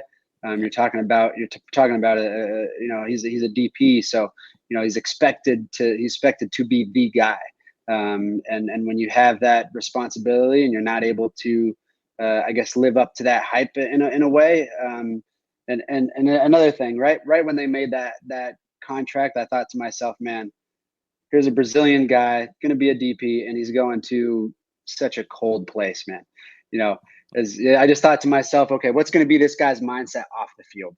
And you're coming from Sao Paulo, you're coming from, a different mindset of what South American football is, and you're going to a place that's there's not much to do in Ohio. There's not much to do in Cincinnati, and it is a very cold place. It rains. I think it's like if I'm not mistaken, I think it has more rainy days than Seattle throughout the whole entire year. I didn't know that. So yeah, I think that might be a fact. We'll have to check that. If not, it's probably up there with Seattle. Yeah, well, if not, it's probably up there with Seattle. But I think that's just a huge change for someone who's used to the heat, who could probably drive an hour and go to Santos from Sao Paulo and go to the beach every once in a while, right? So, there's a lot of different factors that play such a huge role. And a lot of these DPs or a lot of these bigger earned players to create their success within the league, right? It's all about choosing the right place. So I think maybe that's been a huge factor in him not having as much success. But, it's unfortunate to see probably how that can take a toll within the locker room for sure. Yeah, it seems like if he goes to a club in a different place than he's used to, if the results are good, you can probably deal with it a lot easier. But when the results are bad and it's a really different place for you culturally and weather and everything, then it gets even harder. That is very true. Yeah, I think, he went in, I think it's now been last place three years in a row, if I'm not mistaken. So it's his first year getting last place and having a lot of weight on his shoulders within that pressure. They had coaching changes, they had GM changes, all sorts of different changes that play such a huge role and probably his confidence and not wanting to be there, whether his family's happy or not. So many different things that can play such a huge role in how happy you are on and off the field, right? So then, Greg, as a veteran, and I know that we kind of have Brandon Vasquez in this context, but as a veteran in a locker room like that, like we're discussing in Cincinnati with the issues with Brenner, how as a veteran do you take the younger players under your wing, put your arm around them, and have them focus on the task at hand and not get wrapped up in a situation like is unfolding in front of you every day? How do you keep focus with the younger players in a situation like that? Man, that's a hard question, because I think at the end of the day, you just have to help them know their responsibility, help them know that if that opportunity is there, every player will have their moment, and just allow them to have that certain patience, right? I think it was the same thing for Brandon, even here in Atlanta United, right? He had to have immense amount of patience to even get an opportunity, right? He was probably second or third on that list to come in and even make a difference, right? When counted on, and when he did get counted on, he did come in and he did pretty well, actually. So, it's taking those moments not for granted, especially within their minds, and as a veteran, helping them understand, okay, it's going to be a gradual process, and trust your process, right, to ultimately gain the most of those opportunities. And now I think he's finally solidified those opportunities and helping him understand, okay, now I can do this more consistently. Whereas, okay, I don't want to be the second or third string guy that's coming in and still doing a good job. Well, I'm never, a lot of those players will will ultimately say, you know what, I give up. Screw this. I don't want to, you know, I'm coming in, I'm doing a great job, and I'm never going to have that solidified opportunity to where I grab onto that opportunity and hold on to it. And I think he's finally understood that, you know, he's had that patience, he's had that resilience, and what it may be, and he's finally been able to solidify himself within that starting 11. So Cincinnati provides something a little different here than some of the teams that Atlanta's played this year. They've played a couple of teams that are in a 3 or a 5 in the back, but I don't know if any of them have been as direct as Cincinnati gets. So it provides a different kind of a challenge. And we talked about this with Parkey last week with the injury to Alonso, Sosa back ready to go as that 6.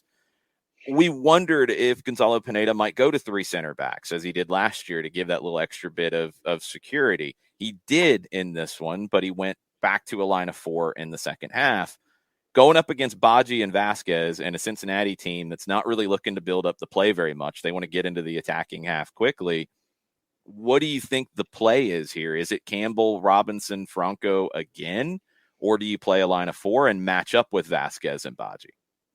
I honestly think he'll go with the back line of the 3 in the back, just to control, you know, Badji's pace, and also control the physicality within Miles and Brandon. You know, I think that's a great matchup within those two, the physicality. I mean, honestly, I don't know another better 1v1 defender I think I've ever played against or played with than Miles.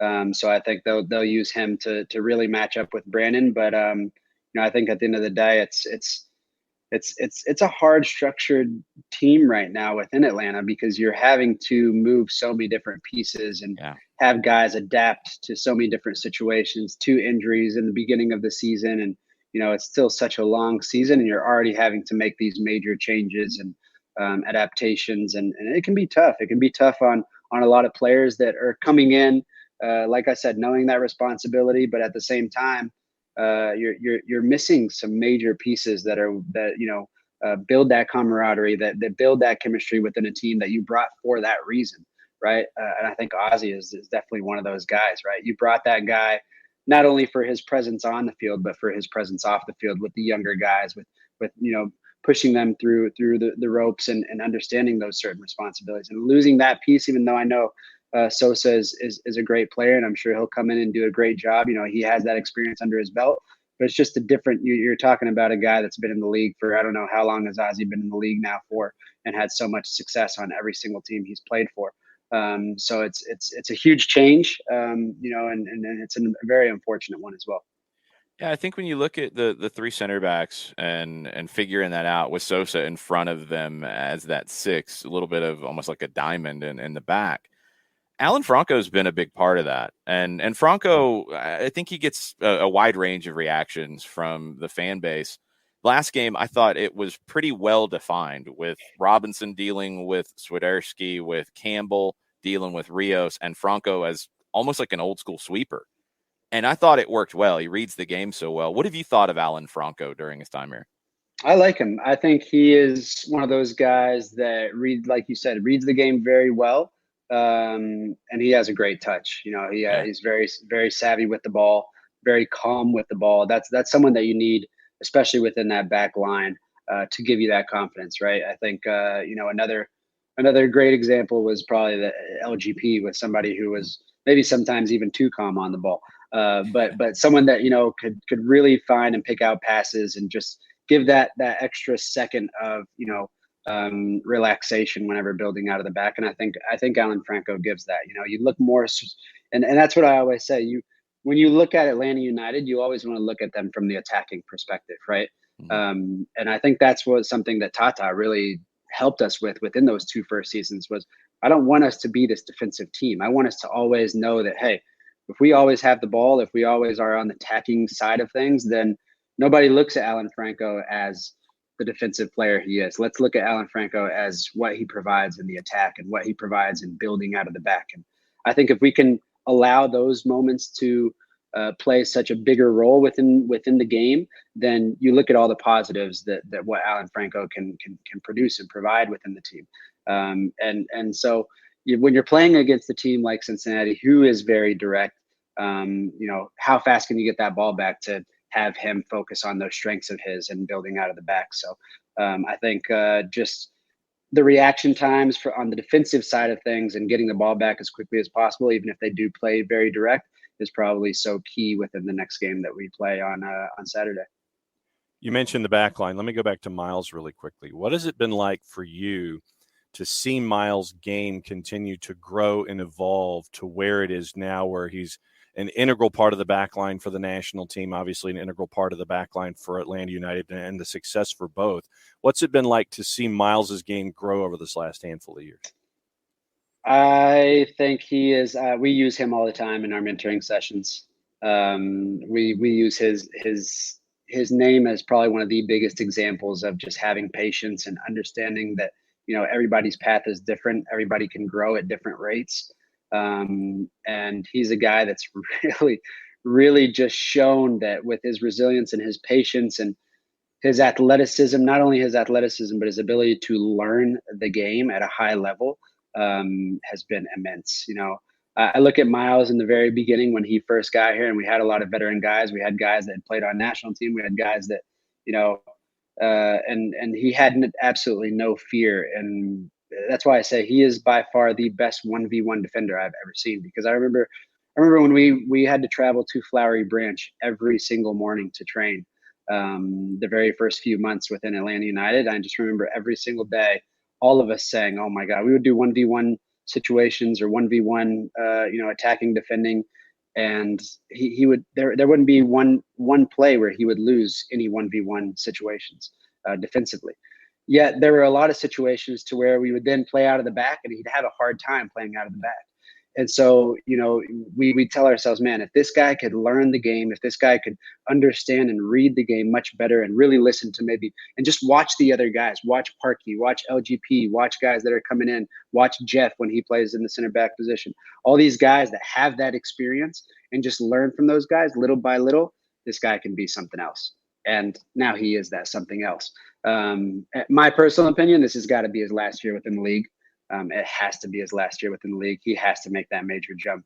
And I honestly think he could play in the EPL easily.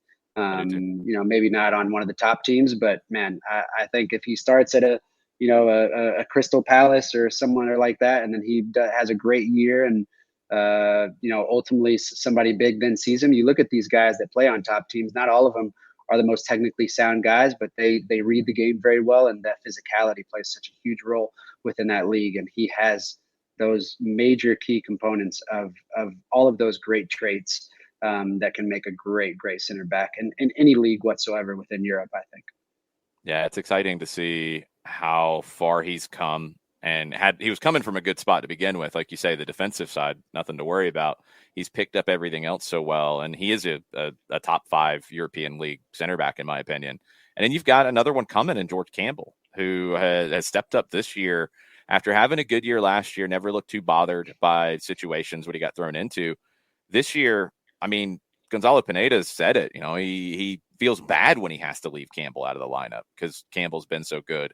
It feels like, in some ways, Miles Robinson 2.0. He's the next one. He's only 20 right now. He is so young, and it's the exact same, it's funny, man, because it's the exact same concept of what Miles was as well, right?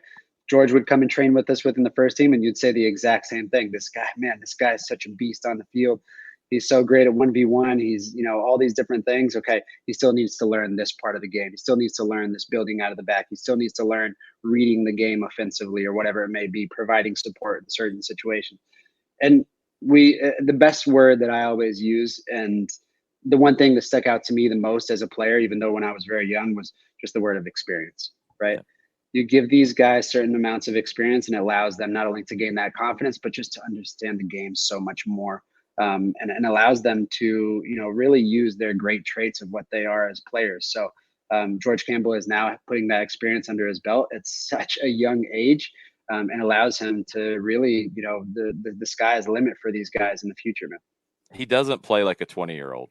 Like I have to always feel like I'm looking back at his bio to remind myself of how young he is. Very young kid. It's awesome to see that, Atlanta United is still allowing these kids to have those opportunities, especially guys that are coming through the academy.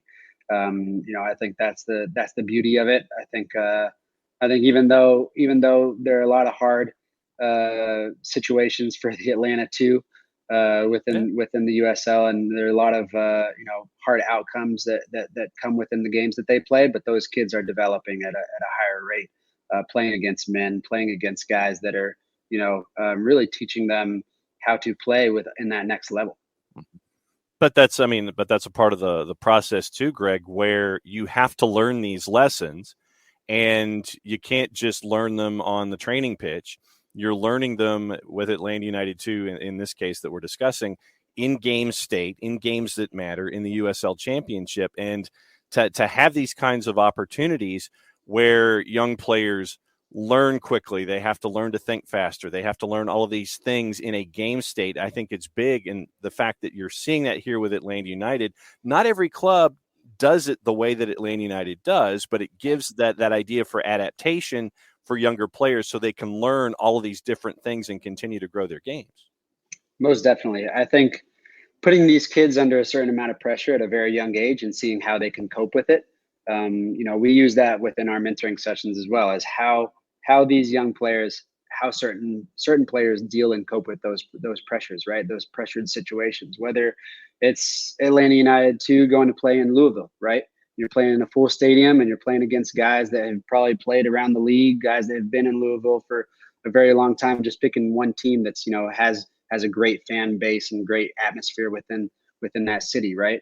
And so you go to Tampa Bay and you go to these different places to where, it is more of a hostile environment to where these kids are learning, okay, this is what it's going to be like in that next level, right? This is a little taste of what it's going to be like playing in KC, playing in LAFC, right? And it gives you a little bit of a taste and coping and dealing with that pressure. And if those kids can get out of those situations and finish those games and say, okay, I was here for a reason, I did this, then they're ready to take that next step. And I think George is one of those kids that probably dealt with those situations very well, and it ultimately helps them understand, okay, if I could do that, it's a little stepping stone, gradually making my way up to what I can truly, get to at the end of the day.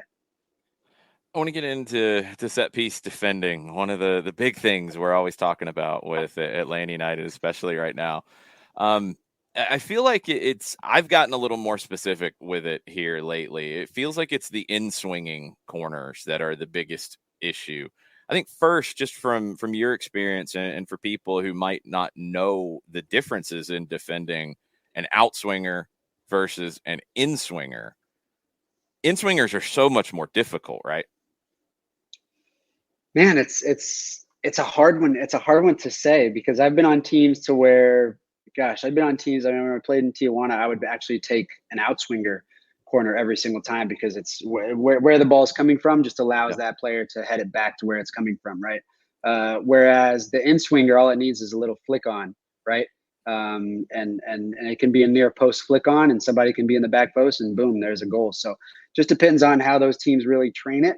It's really funny, because I would really expect, and I can probably guarantee you, knowing Gonzalo, coming from the coaches that he's been coached by, and knowing the success he's had within Mexico, is that, gosh, when I played in Mexico, there is not all the coaches that I had on Thursday and on Friday, that's probably all we would do, was focus solely on defensive and attacking set pieces. And we would come up with different plays, have different setups, whatever it may be, right? And I can guarantee you, I would think within the training facility on Thursdays and Fridays, Atlanta United is probably training 30 to 45 minutes a day just on set pieces. And that's just me thinking, that what Gonzalo is probably doing. But man, it's a different time from within training whenever that game hits, right? The last game, I'm truly not sure if there's any possible thing that we could have done. I mean, with the win that's in Charlotte, with the win that's, what a great hit. You do at the end of the day, you just have to get, kudos to that guy. What a great hit, and what a great set piece. And really, Olympicos don't happen very often, right? Yeah, I think besides that, I'm hoping with what I said right now is valid and true to where once again, you talk about in the very beginning when we talked about all these adaptations and all these different changes, Really one good point. guy can make such a huge difference in not having him in the lineup, right? Yep. Within set pieces. And that is a huge factor and a huge role in how successful and how unsuccessful you can be within set pieces, right? And I just think back to when I played in Tijuana and we won the league, we won the Champions League MX in 2012. And I would say probably 60% of our goals that whole entire season was offset pieces. But because we had such key guys within that lineup, and if we didn't have them in the lineup, then we didn't train set pieces as much as we would have if we had other guys within the lineup, right? Defensively or offensively. So I think that's a huge thing to think about whenever you are making these slight changes or these major changes within the lineups, on how much of a role it can take into factor, within how successful you are. Take me into defending a set piece real quick. How many pieces of information are you processing from the second the ball is placed in the corner and the player is about ready to deliver the set piece? As a defender, how many pieces of information are you processing simultaneously when it comes to defending a set piece? It's funny because I've had so many different coaches within my career that look at things differently. I will say one of the best coaches I had when I was still coming up the ranks within Sporting on the reserve team, and his name was Jose Lima, and he was a Sporting idolized player. And he would always say, we'd play zonal corners on defensively. He'd always say, the most important piece is whatever's in front of you, right? So if you have a guy running in front of you, you have to get in front of him. If that ball is in front of you, it better be you winning that ball, right? And if anything that's behind you, it's not your responsibility anymore, right? So that was probably the best piece of advice that I took probably to heart my whole entire career, and always focusing on what was in front of me. Obviously, I was probably always on the post because I was one of the smallest guys. But if I was that front guy, right, thinking to myself, okay, if somebody's running across, what am I doing to bump him as quickly as possible and not allowing him to win that first header or not get that flick on? And that's my biggest responsibility of whatever's in front of me. The guys that are behind me, okay, if that ball does go over my head, well, it better be that next guy's responsibility to not let that guy get in front of him. That's why I say I think that's the best piece of advice that I could give within corner, and that's what stuck with me. But then you have other coaches that say, okay, well, we want to play man to man.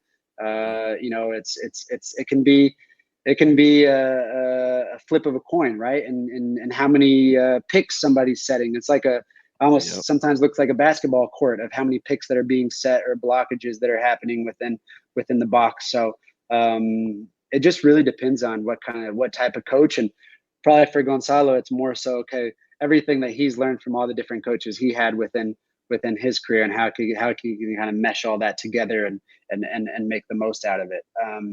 But yeah, it can be a difficult one because there's so many different ideas and ideologies behind how to defend a set piece corner. Yeah, and right now it feels like it's where teams are starting to create some havoc. DC tried it. Charlotte did the same thing on all of their in-swingers, where they just crowd that 6-yard box and try to make it difficult for Brad to get a clean look or for anybody to get a clean pathway to win the ball. Most definitely. Yeah, I think, it's you think of Brad has to be that guy that is organizing as much as possible, allowing these guys to understand their responsibilities every time and just be in tune and in sync with everything that's going on. I think the most important thing that I remember as well as certain coaches teaching me is as that ball goes out for a corner, you better be in your darn spot, ready to go, on your toes and absolute ready. If you're the one guy that's walking back as the ball is already set in the corner spot, then something's wrong, right? And so I think that readiness is probably such a key factor, and probably that's something that I haven't really looked too much into before with the team. But I guess now this next game, I'll probably look into it a little bit more and see once that ball is out, okay, are those guys there as quickly as possible? And that creates that confidence, that readiness, and being absolutely prepared for whatever next is to happen. Yeah, it's going to be interesting to see if maybe there's a different look coming up this weekend against the Cincinnati team that, Yeah, they got a lot of size. They've got guys in Hagland and Yeah. Cameron who are Yes. very good in the air. They're gonna cause some problems on these with those two, with Baji, with Vasquez. Set pieces could come down to it again. Most definitely. Yeah, it's you have a lot of height on that team, that's for sure. And we are not the tallest team. Yep. It's going to be interesting. Greg, man, thank you for all the insight. Thank you for the time this morning. Appreciate it. Thank you guys. Appreciate it. Always a pleasure, man. Thank you guys for having us. We'll see you soon. Take care, you guys. Greg Garza, always great to have Greg on the show with us. Make sure you follow in BG Mentoring on Twitter, Beyond Goals Mentoring on Instagram, beyondgoalsmentoring.org is where you can learn more about all the things they're doing. And they are very, very busy right now. I see them talking to a new team, talking to a new school. It feels like every other day. So what Greg and Parky are doing, very, very cool, very, very impactful too. And the partnership with the Atlanta United Academy players is huge to get that next generation coming through. Maybe they're talking to some of the U15s who are through to the Generation Adidas semifinals. That'll be tonight against Valencia. I believe it is an 8:00 kick. You can watch it on Twitch. You can watch it on YouTube.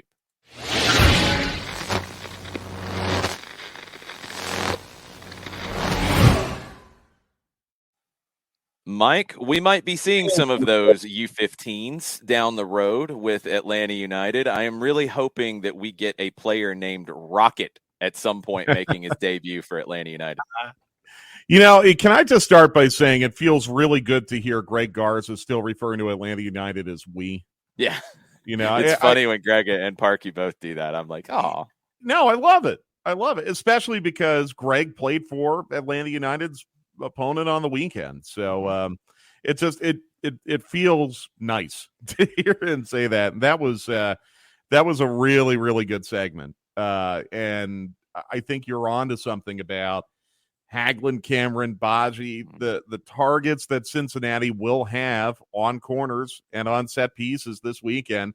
And it is a big, big concern because, look, Atlanta United has been, unfortunately, very, very vulnerable on those this year. And this is a Cincinnati team. You can even add Vasquez to the group of players that has length. This one kind of frightens you a little bit because you've been vulnerable on the set pieces. Cincinnati will attack and will probably earn some opportunities.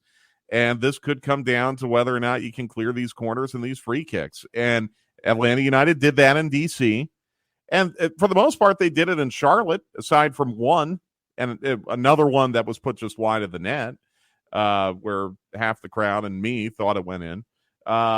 So it does scare you a little bit, but you can't just assume that, just don't give up any corners. Don't foul. Like you can't do that. You can do that. I wish it were that easy. It is not. So it's going to be a very difficult challenge tomorrow. I'm really looking forward to this match. I think it's going to be high scoring and entertaining. Yeah, I think the thing about corners, quickly before we get into some aspects of the Cincinnati-Atlanta game, the question, I think Shiva had it about, well, why doesn't Atlanta do what teams are doing on in-swingers where they crowd the six and make it difficult? Atlanta's not as big. I think teams that are doing that are big teams, and you're getting big bodies in there. We mentioned Birnbaum earlier in the weekend preview. Birnbaum's the best player in the air in aerial duels in MLS. You're trying to make it easy for him to get in there and cause a distraction and be difficult. Charlotte has a lot of big targets. Cincinnati has a lot of big targets. Atlanta doesn't really. And if you look at the goals and the chances that Atlanta's creating off of set pieces, it's a little bit of what Greg was saying in that it's the outswingers for Atlanta in the way that they attack corners that are more difficult, whether it's something where they play it all the way back out to the top of the 18, or you're looking for Campbell or Robinson to run onto it and win a header rather than just go up and win a header. It's a little bit different setup. So I don't think crowding the six would be good for Atlanta. But then when we talk about defending a corner, Atlanta's not built to defend corners very well. And it's not about not practicing it. Of course they practice it. This is a team that, everybody that we've talked to, go back to Nicholas Firmino yesterday, where the biggest surprise coming to Atlanta was the attention to detail. They work on it. They're just not very big. You're not going out to sign guys who are very big. You're not looking like, hey, he's a big, strapping, tall guy. Let's sign him. Can he play with the ball at his feet? We don't care. He can kick it far. Like that's not who Atlanta's going to get. So you're set up to have difficulty in those moments. You do have to get better at it. And I think the thing that Greg mentioned that is key is with all the changes in personnel, you don't think about how important a Luis Araujo might be on a corner. We know Joseph's importance on that front corner of the 6. You haven't seen them give up a goal because of not having that. Like the Olympico, that wouldn't be affected. It's not as much of a big deal. It's somebody like Araujo, one of those guys who's a little bit further out, who is trying to cut off a run, bump a run. Somebody's trying to make a run to the back post. He's throwing a little bit of a shoulder at him, knocking them off their line. When you lose that and you're putting somebody else in, like a Jake Mulroney, he hasn't had as much experience in those moments. Maybe he doesn't do those little things and you're getting more of a free run. It's a lot of little stuff, and it drives you crazy. Don't get me wrong, but it's a lot of little things that are leading to these goals off of corners. The funniest thing is, I think the shortest player on the pitch is actually the one that concerns me the most tomorrow. We talk about 100%. all these tall players and, being targets on set pieces and corners. And the Cincinnati player that scares me the most is what, like 5'2"? Yeah. 5'3"? 100%, because they're only going to have so many corners. You have a lot more time in the run of play. And even the direct play. And this is where I think Cincinnati has started to figure something out this year. And they're not doing it consistently, but when they do, they cause teams problems. You've got 2 big bodies up top in Vasquez and Baji. They don't really try to build up the play. They're 24th in passing. That shows they're a pretty direct team. But they win the second ball. And you've got guys like Yuya Kubo, who is just a great box-to-box midfielder. And they're winning the second ball. Your defense, or you deal with the long ball, you come down, they win the second ball, and then they give it to Acosta, and you're trying to get reset. And that's where Cincinnati can hurt you. John, are you playing tomorrow? I'm only 6 feet tall, though, Mike. 6'1". No, but it's key. I mean, there's been some caginess from Pat Noonan about your availability for tomorrow. I hear you're no longer on the injury report, and there's try to stay as healthy as possible, Mike. That's it is possible, according to Laurel Faller, who is a great follow, who posts a lot of notes from training sessions with Cincinnati.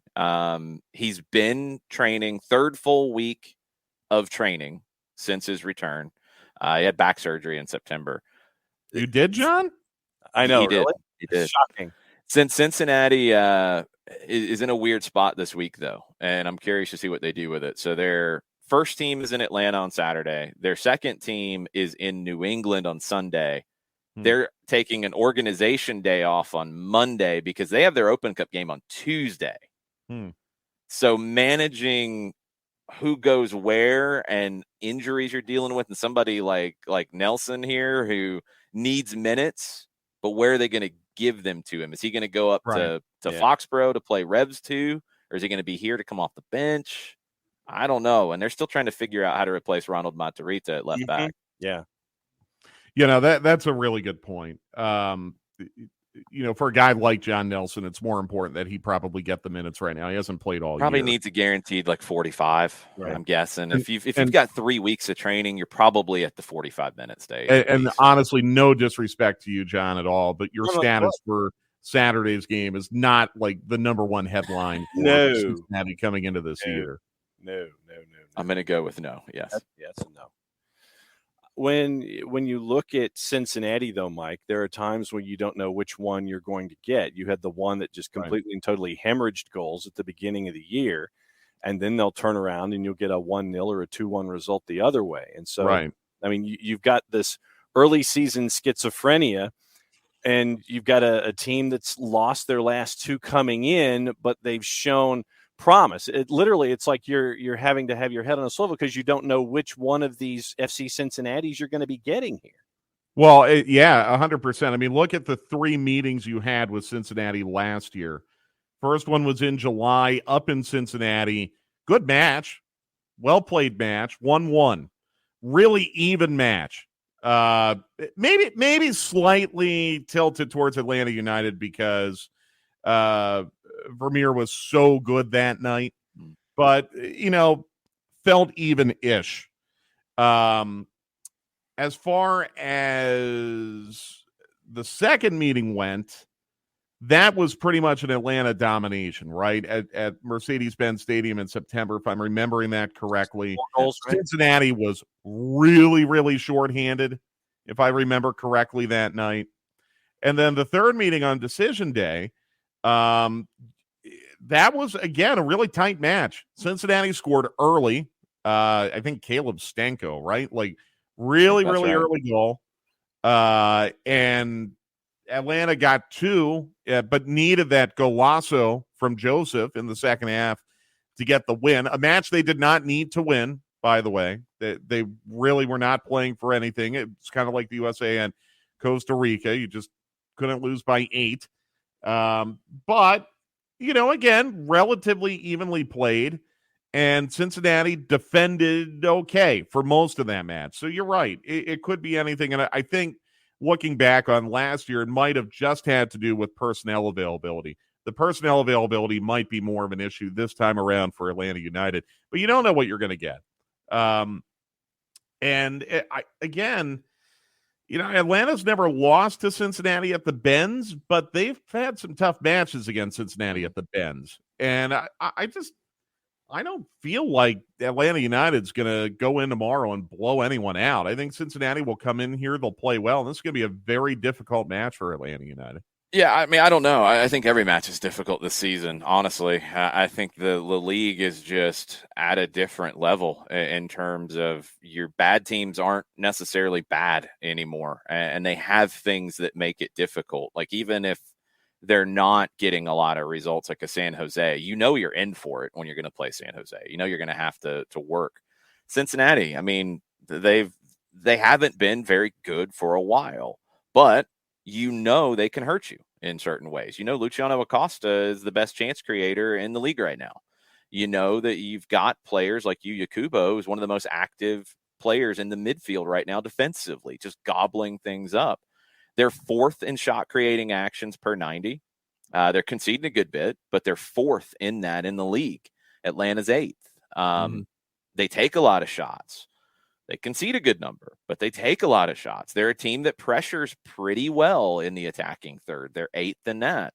They play a 3-4-1-2. Like, they have things that even as a, frankly, not so great team, they can jump up and bite you. And Atlanta's going to have to be careful here. I think Atlanta's the better team. I think if Atlanta controls the game, they'll be fine against Cincinnati. But you've got to control the game with possession. You've got to create opportunities and put them away. And that's something that's been a challenge at times. And you've got to protect yourself in those moments where you don't have control, which you're never going to control a game for 90 full minutes.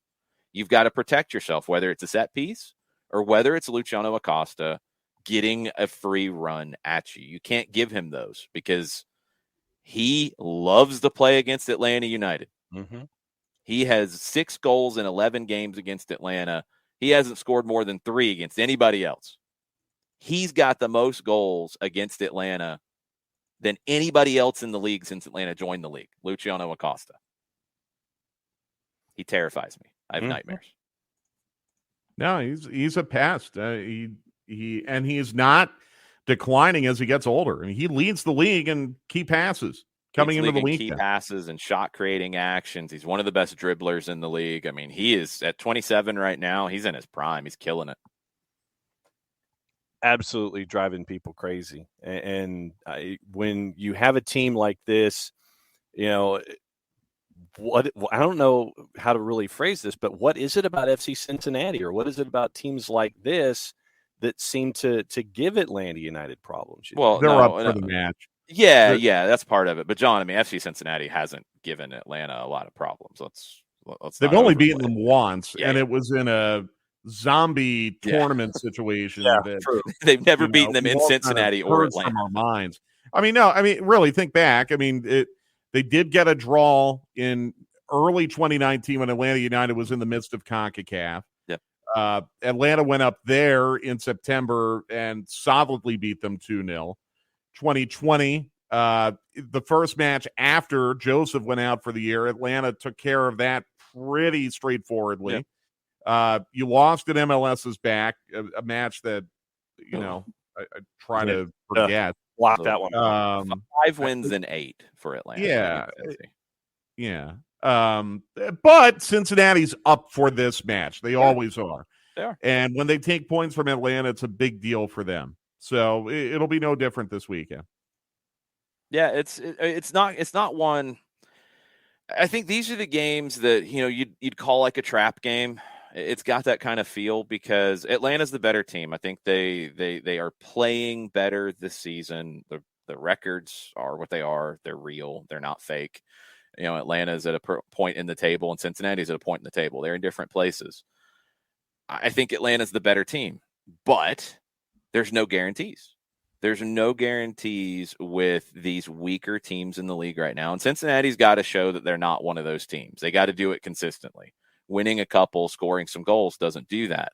These are the teams that Atlanta United's got to beat. And they need to do it comfortably, I think. This is a game at home that you need to control. You need to win. You don't need to sweat through. Absolutely. Yeah, absolutely right. But we'll just have to see for this weekend. If Atlanta United was fully healthy and were able to go full first choice, I might have a slightly different feeling than I do right now. Right. Yeah, I'm curious to see how much of Luis Araujo we might get. We don't know yet. Curious to see if Ronaldo Cisneros gets the start. I think Gonzalo Pineda was pretty heavily hinting towards that yesterday. That yeah. I mean, he you know how Gonzalo will be. He's not going to give you everything, but it seemed that way from the conversation yesterday with media availability. And the other thing that I think we've forgotten about and we haven't mentioned today is Atlanta's unbeaten in 10 straight at home. It's the second longest active home unbeaten streak in MLS. That's shocking. Yeah, 10 straight, 7 wins. Wow. Well, I saw a tweet recently that the Benz is no longer a fortress for Atlanta United. I guess that must have been tweeted before that streak began. 7 wins out of 10. The last loss at home was the Nashville loss in August of last year. No kidding. Okay. Yep. Yeah. Why did I feel like DC may have come in here and gotten a win? 7 wins, 3 draws. Maybe that was a draw. Wow, that's nuts. I did not realize that. Atlanta's been pretty good at home. And you want an even weirder stat, Mike? Sure. I did my research today. All time on the road on artificial turf surfaces. This is excluding when Cincinnati played at Nippert because that was a home game on artificial turf. On the road on turf, Cincinnati 1-6-1. No kidding. Their only win was at New England in 2019. Yeah, that's doubly shocking. And by the way, the match I'm thinking of was the draw to Toronto at the end of last year. Yeah. I remember that was a draw that felt kind of like a loss. Yeah. So maybe that's what I was remembering. Wow, that is crazy. So you're talking about before Labor Day of last year, the last time Atlanta United lost at home. That Nashville 2-0 loss where they got the goal from Johnston stepping up and Lovett's on the dribble. Rio scored it. Yep. And then they got the one very late as Brad had come up for a set piece. Yep. Hey, real quick before we go, getting a couple questions on the Twitch pitch about Hawks tonight. Yes. Abby, no, I'm not in Cleveland. I'm in Atlanta. The Hawks kicked me off the plane during the pandemic and never put me back on. Turner and Burned, I think, did. Turner and Burned, I think the Hawks win comfortably tonight. Ooh, I like it. Cleveland, I'll give you a couple numbers. Cleveland comes into tonight having lost 18 of their last 27 and 9 of their last 12. The Hawks come in tonight having won 8 of their last 10 and 13 of their last 18. Hawks won 3 of 4 against Cleveland this year, including a win recently. So I think the Hawks comfortably win this tonight. We'll play in Miami on Easter Sunday. Excellent. I like it. Looking forward to that. We will see what happens. What time's the broadcast for that for people who are interested? If you are interested, we'll be on the radio 7 o'clock for the pregame show. 7:30 will be the tip-off. And then tomorrow, 2 o'clock, we'll have the pregame show. John and Hugh will be at the stadium. We're exchanging emails right now on where they'll be. We think they'll be inside because it looks like rain. So trying to find a spot for them to be inside, but they'll be on 2 to 5:30. Jason and I will come on at 5:30, and that'll be on 92.9 The Game, Sirius XM channel 157, and the Odyssey app. Excellent. See you tomorrow, Mike. See you guys. You good? Make sure you're following him, Mike Conti 929 on your social medias. Make sure you're following Ryan Walker, ATL Ryan Walked on social media. I've shared it. Ryan shared it. Thanks to our friends at the Jason Wright Agency sponsoring our Soccer Down Here Fantasy League. Make sure you get your locks, your consider, your value picks. I will give you a spoiler alert to it before you go check it. I love the value pick of Ronaldo Cisneros because I think he starts and I think he gets on the board. And I think Atlanta takes care of things because of that. They got to deal with the set pieces. They got to deal with Acosta. I want to see how they deal with Acosta. That's going to be the most interesting element in the run of play for me. I think they can deal with the direct play from Cincinnati. It's Acosta in those moments that is that going to be Sosa's responsibility? Do you see maybe a Franco Ibarra get the start here because of his ability defensively to help lock things up with a Luciano Acosta? That's going to be fascinating to me. But check out Ryan's post. We are out of time because I have a meeting to get to. So that's going to do it for an early edition of Soccer Down Here. John, are you awake yet? No. All right. Well, I would tell you to drink coffee, but you don't. Red Bull, but you don't. You have a plastic cup of something. What is in there? Mountain Dew. This early, Mountain Dew, sir. Yeah, you might need to go get a kickstart at some point today. Not wrong.